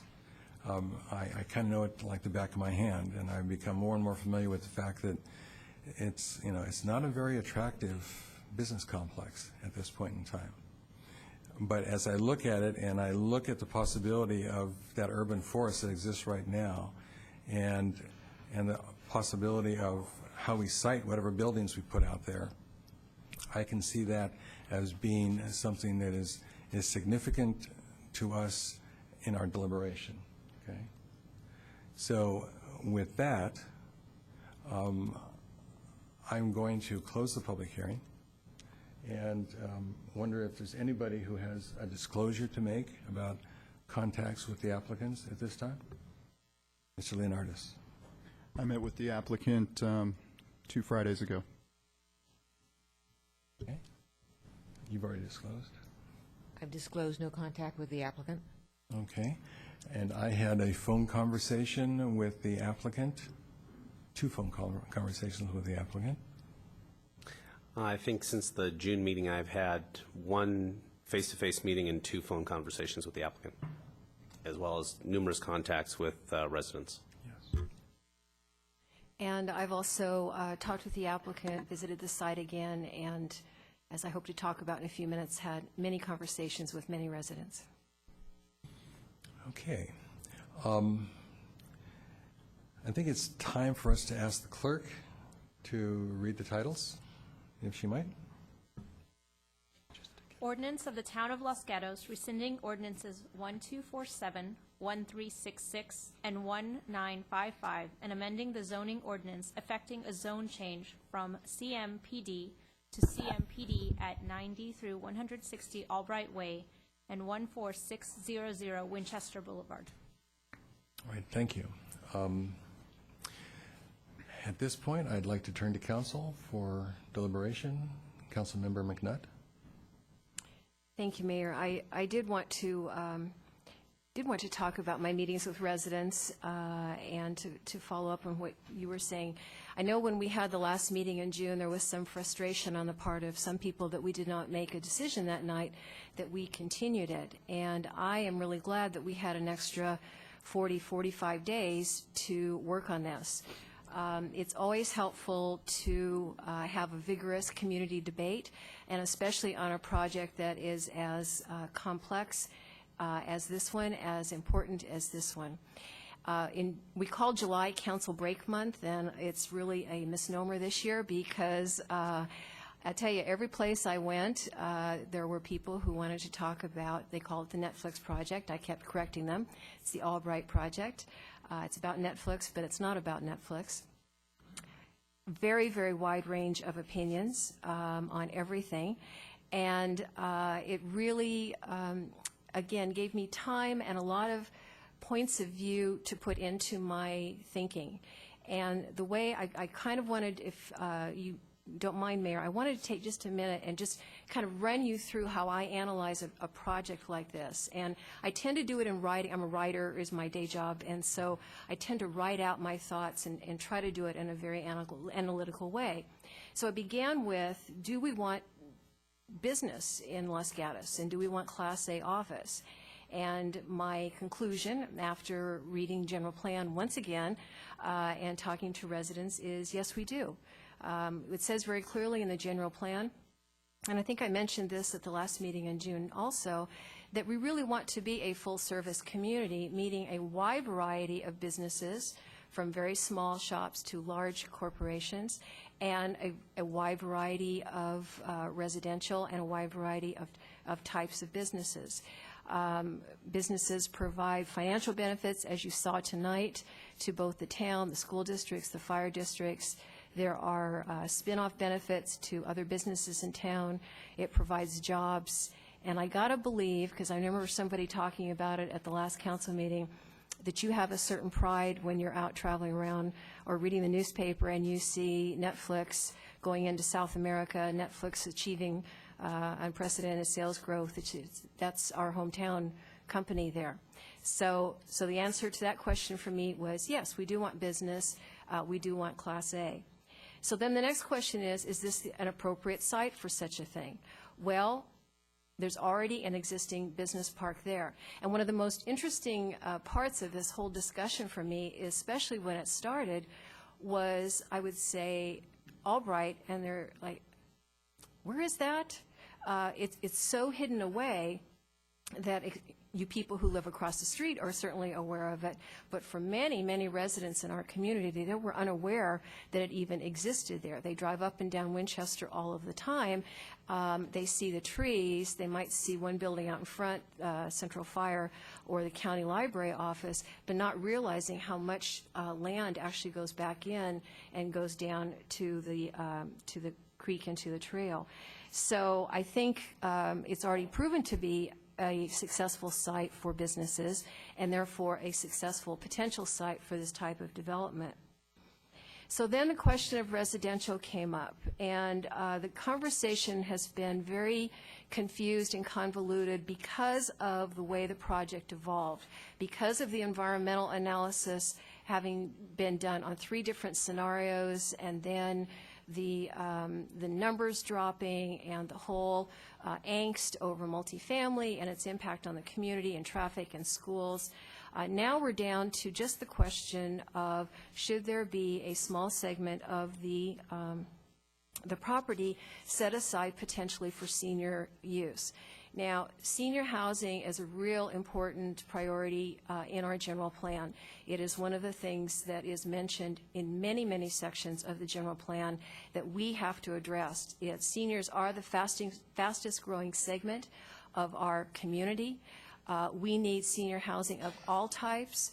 We need high-end senior luxury condos, active living seniors, assisted living, full care, continuum of care. Obviously, you can't handle all of that in 168 units, but as much as possible, when we can locate opportunities to incorporate senior housing into any of our land use decisions, it's something that we need to do to fulfill the obligations of the general plan.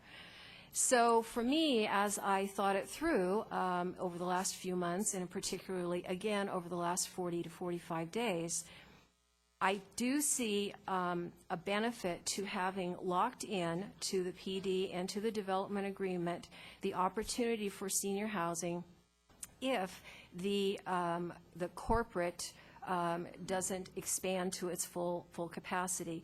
As was pointed out by someone earlier, it is right next to existing residential that has lived next to a business park for a lot of years.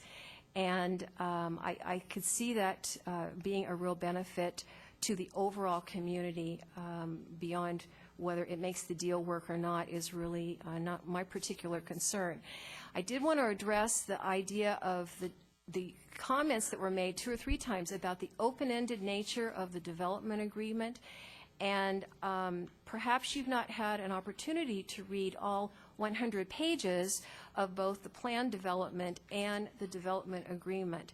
It is very narrowly confined. That is the whole point of the process tonight, to say here is the maximum that can be handled on this property over this next period of time. It can only be a Class A corporate campus or a combination of, if that doesn't develop as fast as everybody might like, then you might be left with some of the existing buildings, business buildings there, which would have lower impact on the community because not adding anything. or it has an opportunity, again, to introduce the senior housing. But it is very, very narrowly confined and is not in any way open-ended. And at each stage of the game, no matter what it is they're applying for, they have to go back through the whole public process, architecture and site, I mean, just on and on.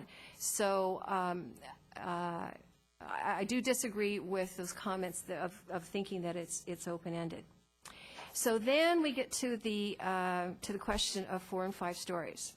And as I mentioned when I met with Mr. Anderson, and when I have talked with other folks in the community, I've had an opportunity to drive all over the Bay Area in the last month. So I've been Berkeley, I've been up to El Cerrito for various reasons, San Francisco, Peninsula, anyway. So as I'm driving, or actually my husband does a lot of the driving because it allows me to count stories, because that's what I'm doing all the time. As I drive around, I'm looking at buildings, 1, 2, 3, 4, 5. Interesting. 1, 2, 3, 6, here, there. And you know what I've discovered is it's all about where a building is sited on a location and what the architecture looks like and what the landscaping is and what the context is. And I'll give you an example that you're all familiar with. The Good Samaritan Hospital main building is 6 stories. And it's not something that really pops out at us. The new cancer center on the corner of Samaritan and Las Gatos Boulevard is 4 stories. It seems so much more predominant than Good Samaritan Hospital, and yet it's 2 floors lower. Well, why? Well, because it's right out at the edge of the street. There are no setbacks. It's designed to be a landmark building. It's designed to be predominant to really grab people's attention.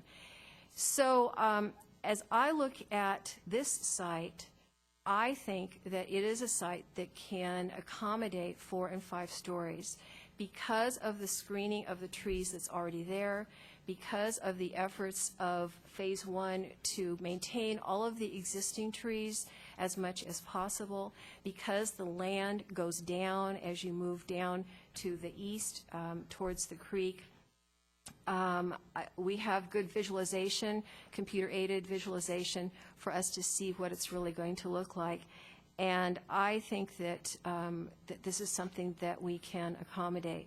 I don't think it's our job to tell a business how to run their business.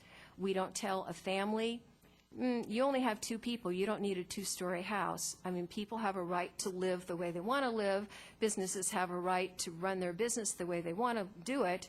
Our job is land use and trying to figure out what is an appropriate land use.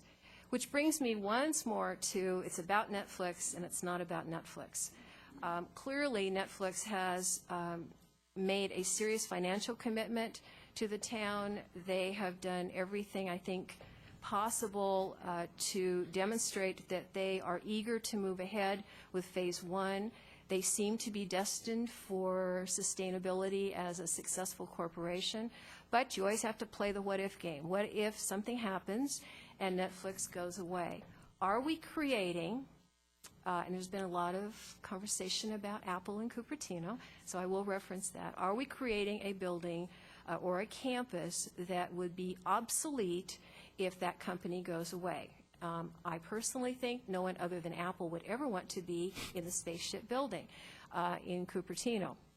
I think the kind of corporate campus that is envisioned here in these plans would be appealing and marketable to a lot of different companies. And again, as I was doing my tour through the Bay Area, I was also looking at other corporate campuses. And I haven't seen anything that, and there may be some out there that I didn't discover, but I haven't seen anything that really creates that the buildings within a park kind of concept as what's being proposed here. So in Las Gatos, we always like to say we do things different, and I think that this is another example of how we are balancing the values that the mayor was talking about in accommodating our need and desire for business and for a Class A corporate campus, preserving open space and creating something that is a unique asset for our community. So last time we floundered a little bit on our discussion, and so, Mr. Mayor, I'm going to suggest, we have a whole bunch of motions that we're supposed to be making, and I'm going to suggest that I'm prepared to begin making motions to get them out on the table so that we can focus our discussion, if that is amenable to you. That sounds appropriate. So as you make the motions, then we will discuss the context of the motion at that point. So the first motion is perhaps the easiest, and that is, as is on the screen, to adopt the mitigation monitoring and reporting program of attachment 18 and adopt the resolution certifying the environmental document, which is an attachment 34. Okay, there's a motion. Is there a second? Second. It's been moved and seconded to deal with the mitigation monitoring and reporting program as attachment 18 and certify the environmental document attachment 34. Discussion. Ms. Spector. Yes, we pass and approve the facsimile, reasonable facsimile of this at our meeting in June. However, as staff has pointed out, this motion needs to be associated with a project, and in June, we didn't approve a project, and so since we don't have a project that we have approved, I'm going to be voting against this motion. Okay, if I can ask the clarification of our attorney. This is a sequence of motions. Is it possible for us to move and, well, it's been moved and seconded to approve this first bulleted item in this context? The council, as Councilmember Spector pointed out, already adopted and certified the mitigated neg deck in June, and that stands. That is not at issue tonight. If it makes the council more comfortable, you could move forward through the project, and as part of the project, then make the findings. If a project is approved and the council is more comfortable moving through the project first, then adopt the MMRP in conjunction with the motion for if a project's approved tonight, as opposed to a separate motion. All right, that would be to the maker of the motion and the seconder of the motion. That's fine. I'll withdraw the motion then and fold it in so that everyone's comfortable with what we're talking about. All right, the seconder? That's fine. All right. Motion's been withdrawn. Continue. Okay, so. Mr. Mayor? I'm sorry. Before we proceed, I had a question for staff about, as we go through all these documents, we see a lot of numbers, and the numbers have changed. And I guess the one number that was never clearly evident to me was the site coverage. So, if, before we proceed further with any motions, I want to get this in. If we're looking at the maximum potential of 549,999 square foot of office and 168 units, plus the parking garages, what percentage of site coverage could that represent? And I know I want to get this question out so you have time to perhaps do a calculation if need be. Well, they're limited through the PD ordinance to 50% lot coverage. Okay, so I did see that number, but I did receive conflicting numbers in the past. So yeah, it is 50% lot coverage. So all uses would have to fit into that. Follow-up question, is that pretty standard for Los Gatos to have 50% coverage? Yes, it is. On this kind of project? Yes. Thank you. Sorry for the interruption. You had the floor. Thank you, Mayor. So I have a fairly complicated motion here.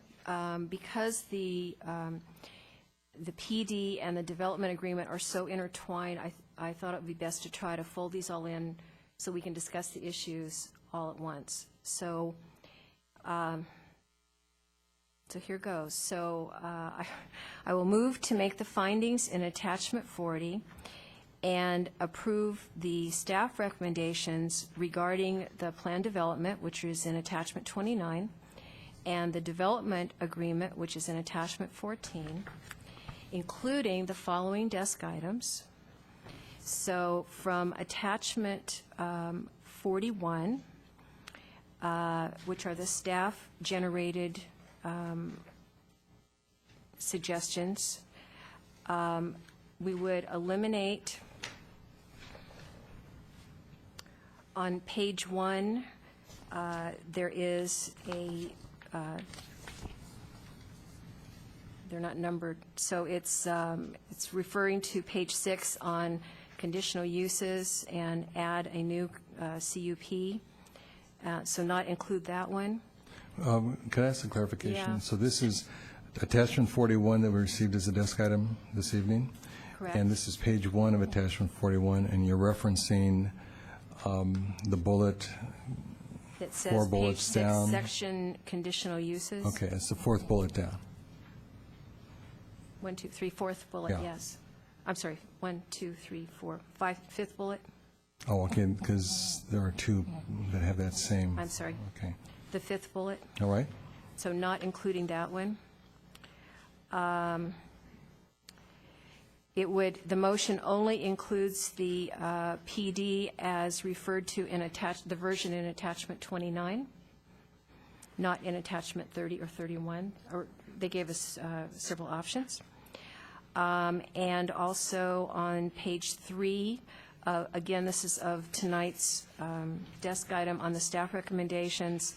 The trigger date on the senior housing would be 60 months rather than January 1st, 2016. So that would be item 3 at the top of page 3, is that correct? Yes? And what is in front of us there is this cross-out of 60 months after effective. You want to Reinstate that? reinstate that. Okay. And what happens to the January 1 date? It goes away. Okay, it's 60 so months. does staff see that in terms of following? Okay. Okay, and yet there's more. And it would also include on the desk items on attachment 42, which were council-generated, initiated changes. On page 1, term of agreement for the development agreement. Okay, you may want to slow down just a little Okay. bit. Let's go back to, we're talking about attachment 42. Correct. Okay. All right. I'm there. This is why I spent so much time, going through these. So attachment 42, council-initiated changes. Page 1 on the term of agreement, which currently in the text here is written as 15 and 5. And council had requested looking at 10 and 10. So I think we should make that change. And then on page 2, just to clarify that the changes only refer to the PD version in attachment 29.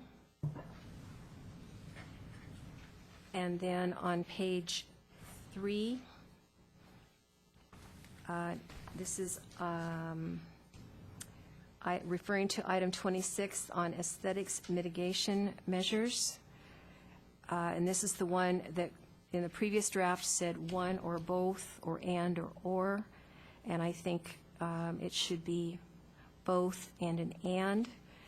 And I understand the applicant's concern about making sure that there aren't unintended consequences of that, but I believe that we have enough material before us tonight in terms of plans for Phase 1 that should we move ahead with acceptance of this project, that implicit in that is that this is what we are looking for, and it wouldn't deviate from that in some future way. And then the last piece is for purposes of the motion. I'd also like to include the architecture and site recommendations from staff that are on page 2 of the desk items. And this was process questions on how to handle architecture and site applications. All right. You're referring to, okay, page 2 at the beginning of the report. Correct. Okay. And that finally is the end of a motion. And in referring to C, that's inclusive in the motion, each of those, there are a number of bullets that would be part of your motion. Yes. All right. That's the motion. It is. Do we have a second on that motion?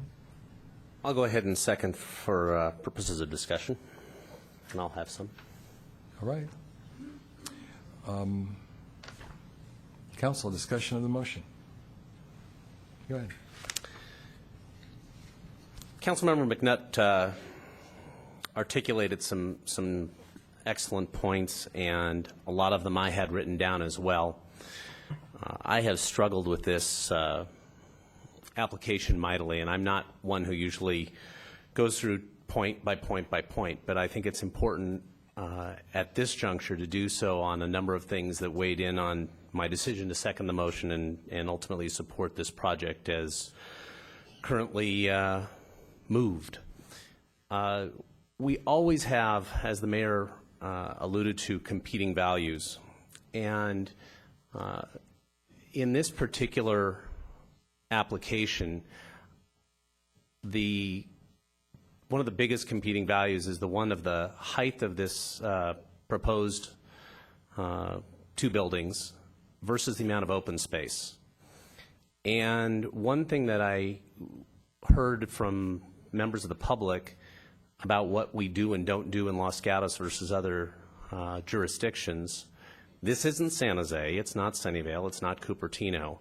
And when you talk about, somebody mentioned a lot of empty buildings out on North First Street, and it's because they weren't, I believe, they weren't put in context of a campus-like environment.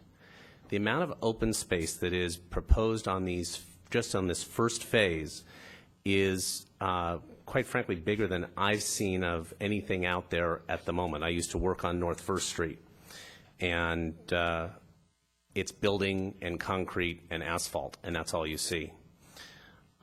So I'm supportive of the height of this project for a couple of reasons. Councilmember McNutt talked about siting and context.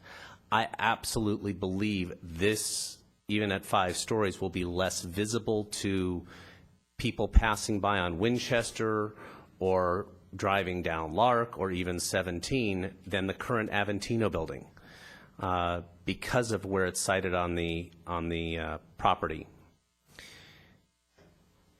I've been a proponent of this being office only from day one, and I believe it will end up office only.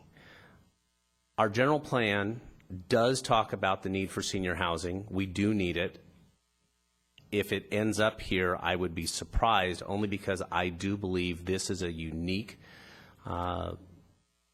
project that will be very attractive. And again, Councilmember McNutt, in her comments, talked about you're not building this like a spaceship that really only would be one potential user. And the difference with that is Apple owns that land. They can do whatever they want. They have to live with the consequences. This is about Netflix. It's not about Netflix, but Netflix doesn't own this land. A developer wants to build something that will be attractive to any potential tenant, whether Netflix is here or not. The development agreement, again, Councilmember, that was pretty clear on, and I believe the same thing, is this is very narrowly drawn. We know what we're going to get. And the comments about, the developers have their attorneys and we should be hiring outside counsel and that type of thing, don't underestimate the number of eyes that have looked at this or the expertise of our own people that have looked at it. I'm very comfortable that we know what's going to happen there, whether it takes 3 years, 5 years, or 10 years. I think we know what we're going to get. at the last meeting, and a little bit less so at this meeting, was a lot of concern about traffic. And I know it's difficult to believe even or understand, but when you do the studies and you talk about linking signals and how the impact that can have on traffic flow, many, many, many years ago, I was on the Santa Clara County Roads Commission when we undertook a huge project, or the county did, to time the signals on the expressways. 20 years ago, the expressways were gridlock in this county, and doing some work on the traffic signalization and coordination moved traffic at a much, much more rapid pace. And I do believe when this project is done and the traffic work is done, we'll see some pretty significant improvements in traffic. There were also comments made about the Planning Commission and what they had recommended at 55 feet.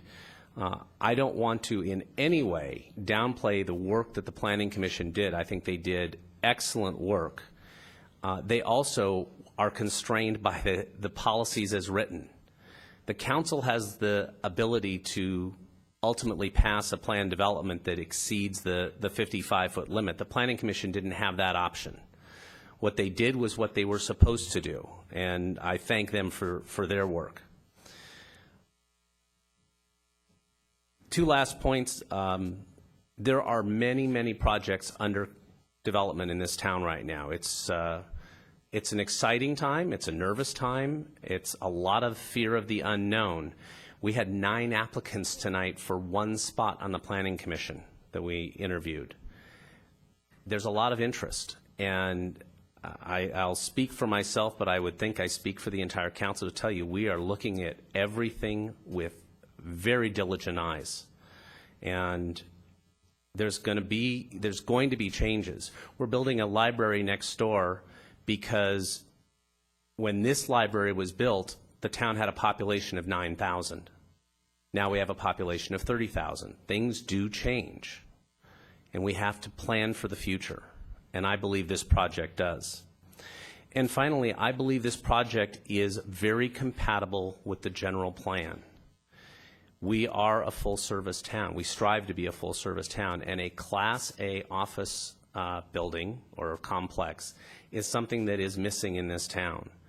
It's going to bring employment, it's going to bring tax revenue, and I don't think we should overlook the fact that it's going to add $1 million of revenue to the school districts with no increase in the student population.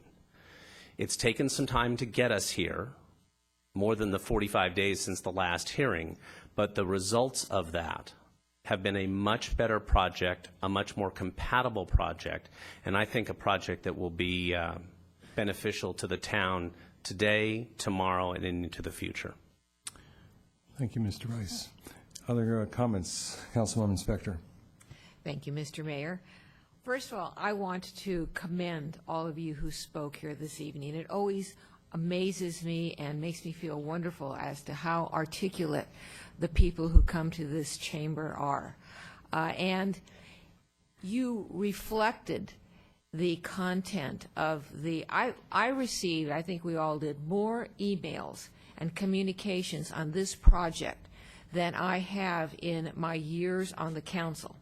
And the percentage of the comments also reflected what you said this evening. And that was, it was heavily in favor of approving the project, of approving Class A office space at a 55-foot height. The huge percentage of residents who sent emails and who spoke this evening said, yes, let's go along with what the Planning Commission said. And I do disagree with one thing someone has mentioned, which is the Planning Commission, under the plan development ordinance that was proposed before them, could have gone with 85 feet or whatever. They chose not to, based upon their analysis of the facts and the law by which they were governed. So, as I listened to you as I read the emails that we've received, as I look at the, whatever you said, 100 or 200 people who signed the was it the questionnaire, whatever, petition. Again, it's all consistent. I have a very significant concern about this project and its height. And I could have changed my mind, and I said this in June. I asked the developer to put up story poles. I was told that those were not realistic, and so I requested balloons, and neither of those things happened. And why was I making this request? I was making this request because it's a large piece of property, it's 20 acres, and my thought was it might be possible, Barbara, talking to myself, it might be possible, Barbara, that if you saw the height depicted on the property, you might think that 85 feet was okay. But that was never depicted for me, and in a vacuum, I am not comfortable saying yes to buildings that are 85 feet high when our ordinance says our buildings in the commercial zone should be 35 feet, when Netflix is 55 feet, and when my closest conceptualization of a 85-foot building is the one on the corner that was just built on Good Sam and the Boulevard, which is 79 feet, and this is going to be 6 feet taller than that. So it gives me grave concern because it isn't just the hillsides that we are protecting with our limitation on our building heights. It's, as many of you pointed out so articulately, it's also our town character. And so before I tread on that town character, I want to see what I'm getting. And I don't get it with, I don't find out what I'm getting when people do their renderings. We have trees out there that are, I think, 40 feet high. We are looking at buildings that are 85 feet high. I have concerns, and the information that has been given to me does not override those concerns. It doesn't override what I've heard from you here in this room. It doesn't override what I have received in emails over the past 6 weeks.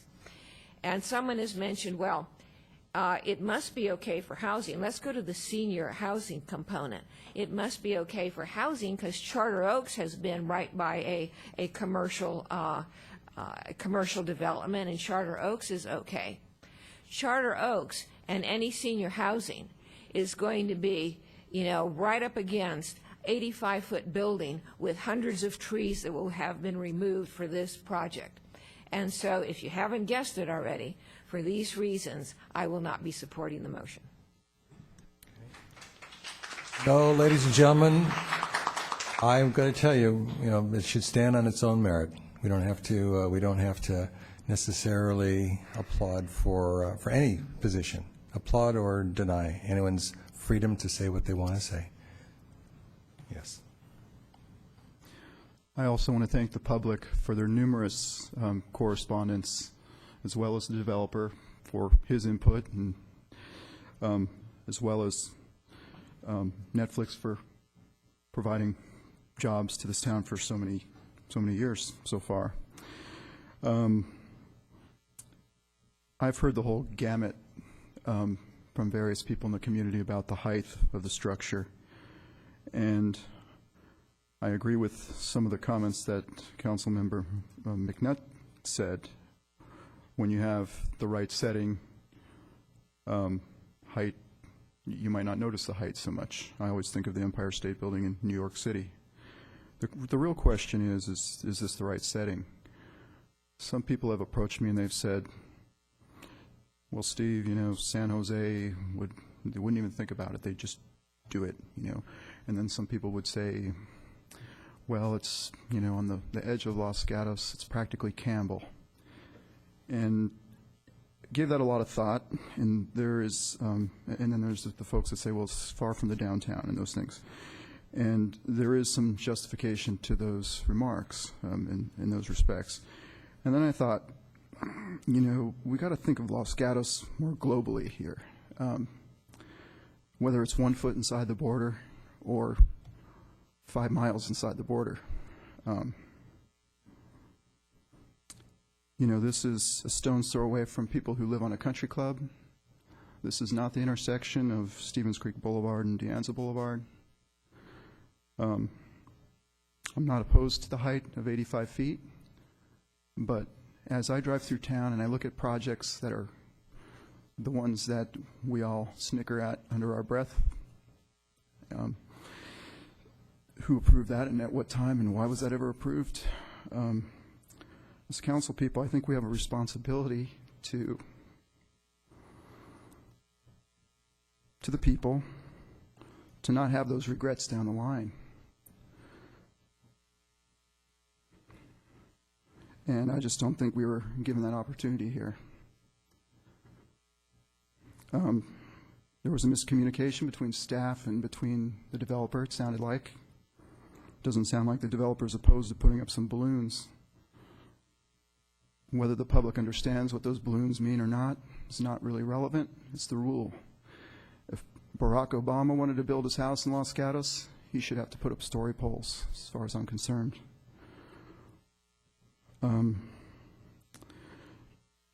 It's looking at the computer images. Again, it only can tell you so much.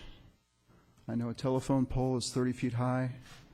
I know when we look at those images that were up on the screen earlier, I don't know if we can get them up again, but a lot of the trees are kind of equal in height to the telephone poles.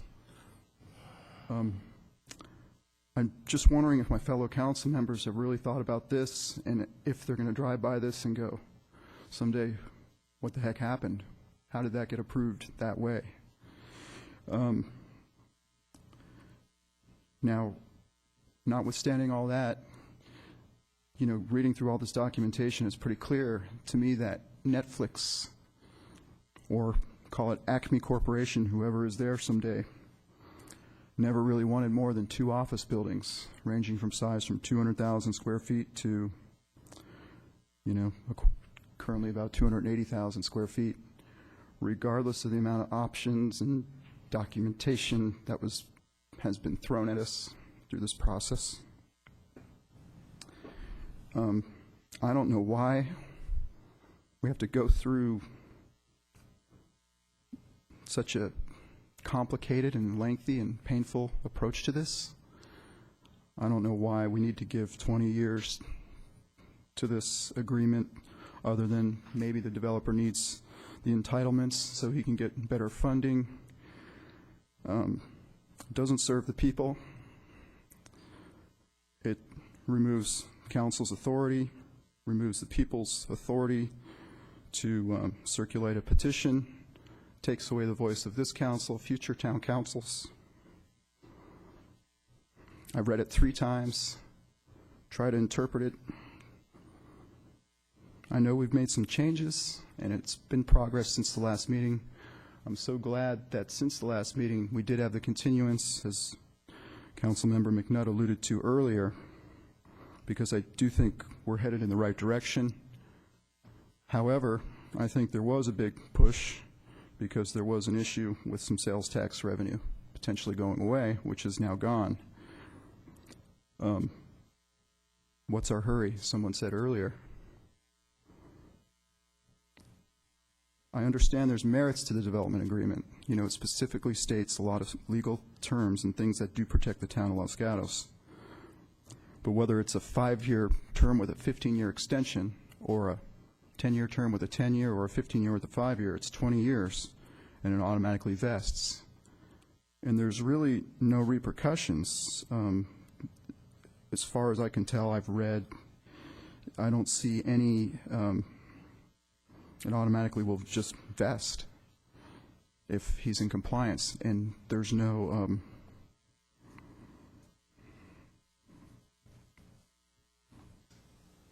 there's no stopping that. So it's really 20 years, regardless of how you look at the numbers.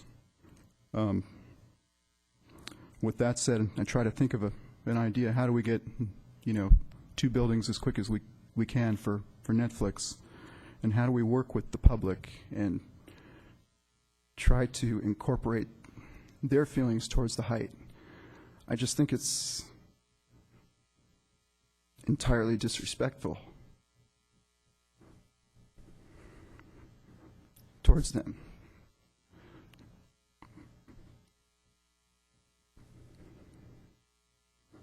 To ignore their pleas.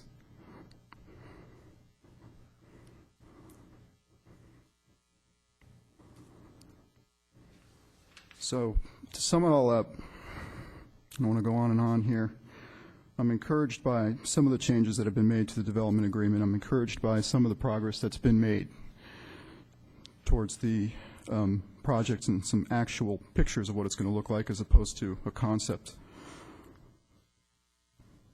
I don't think senior housing is the answer. I think there's other opportunities for senior housing.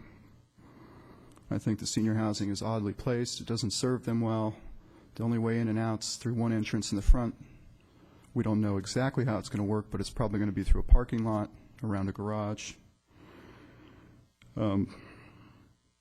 There's not really shopping or things they can walk to. They can get on the creek trail. But there's going to be other opportunities that are better for senior housing out there.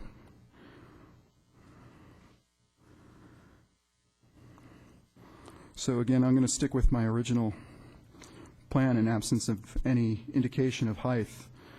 I really feel like, again, this community could benefit better. A lot of these questions could be answered and everyone can go away happy, or a significant number of the voters can go away dissatisfied. If we just don't take a few simple steps, but it seems like there's a big push. I mean, I think if I were going to make a motion, I would say go down to Affordable Treasures, buy $20 worth of balloons, hang them up, let the public weigh in, and then we'll revisit that. And then we'll decide if it's appropriate. I think I've said enough here. I'm not going to be supporting the motion to support the development agreement. It's too open-ended, and I think there will be other ways for the developer to get financing besides us co-signing for them. I don't believe that if the property gets repossessed, we should be willing to let them have all the same vested rights if they're able to buy it back at the auction. It's basically unbreakable. I don't think we should sign an unbreakable deal. We are the last line of defense.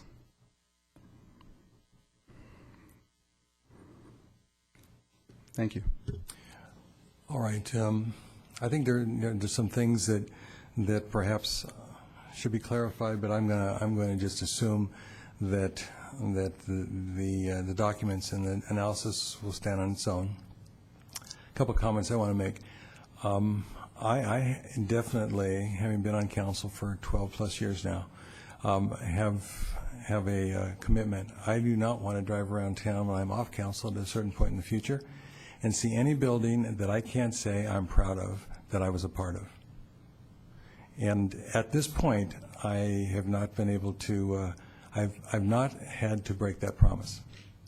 And I'm very proud member of the majority of the council. It wasn't unanimous. The majority of the council that approved the current Netflix site in Aventino Apartments, and it was a difficult call. There was a lot of people sitting in this audience who said, you know, life as we know it's going to end because of the traffic, and it's not Los Gatos, and we just can't be doing this out there. But the majority took looked at the opportunity and took a chance and made the call. And I think it's a proud gateway building to our community. I can also proudly say I was not part of the Hollywood Video project in any way, shape, or form. It wasn't on the Planning Commission, wasn't on the council. And I think it's one of the biggest mistakes we ever made in planning and land use in town. And it's there forever. And as far as I'm concerned, and that's one of the things that I do tell people when they ask, because that's not what I want to be associated with. My attitude is I'm very cognizant of the fact that I am one of the responsible agents for how this community is going to look into the future. And this is not an easy call, but as I look at the complexity of this issue and the evolution of this project and the changes that have been made right up through the last 4 or 5 weeks, and having been part of recommending a lot of those changes, I feel that we're in a good place right now. And I have no doubt when I'm driving down Highway 85 and I look up and through the trees see the buildings that are there, or on Winchester, I'm going to say if the architecture as presented is the architecture that actually is produced, then this is going to be a proud part of town. Now, it's not Maine and Santa Cruz, and it wouldn't work there. It's not the Almond Grove, and it wouldn't work there.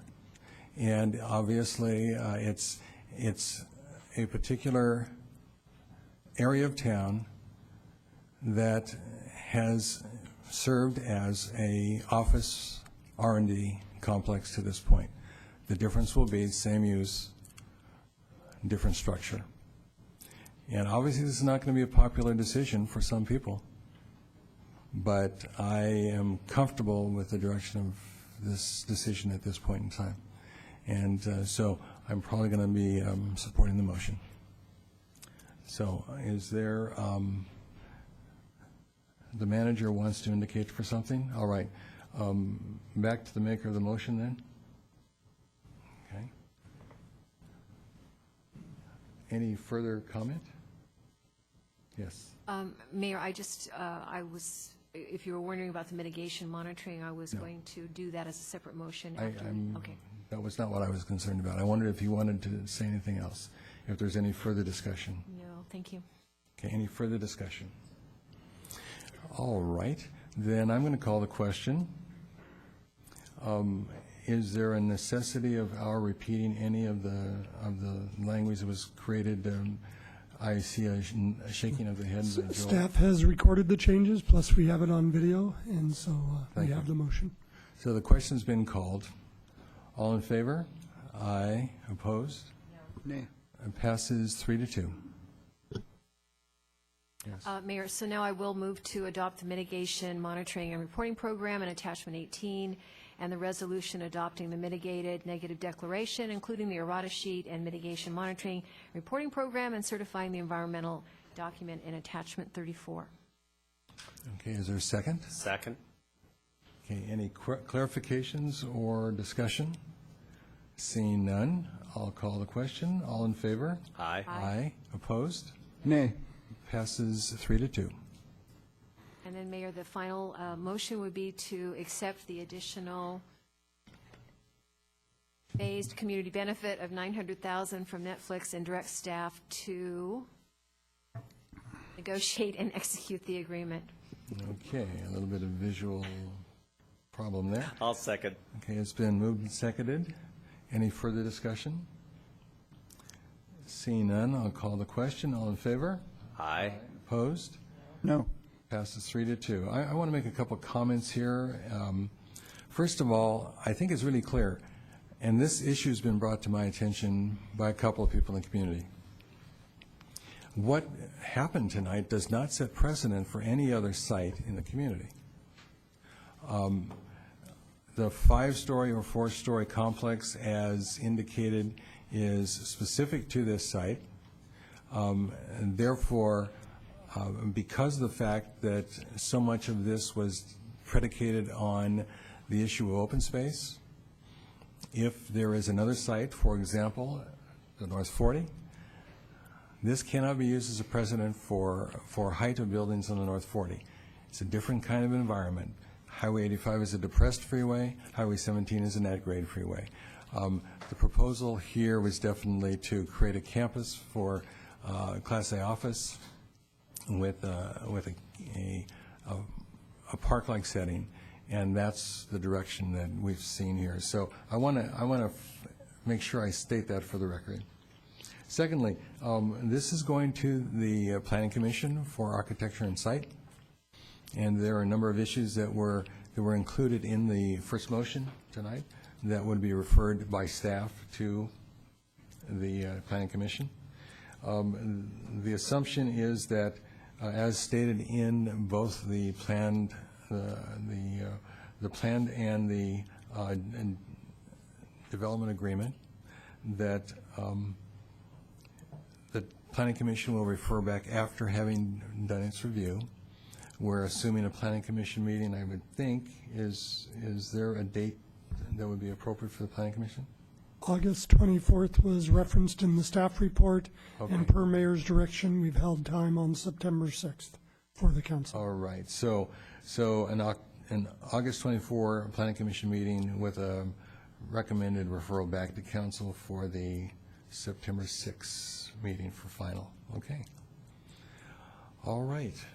I believe that that's the conclusion of our business for tonight. So this meeting is adjourned.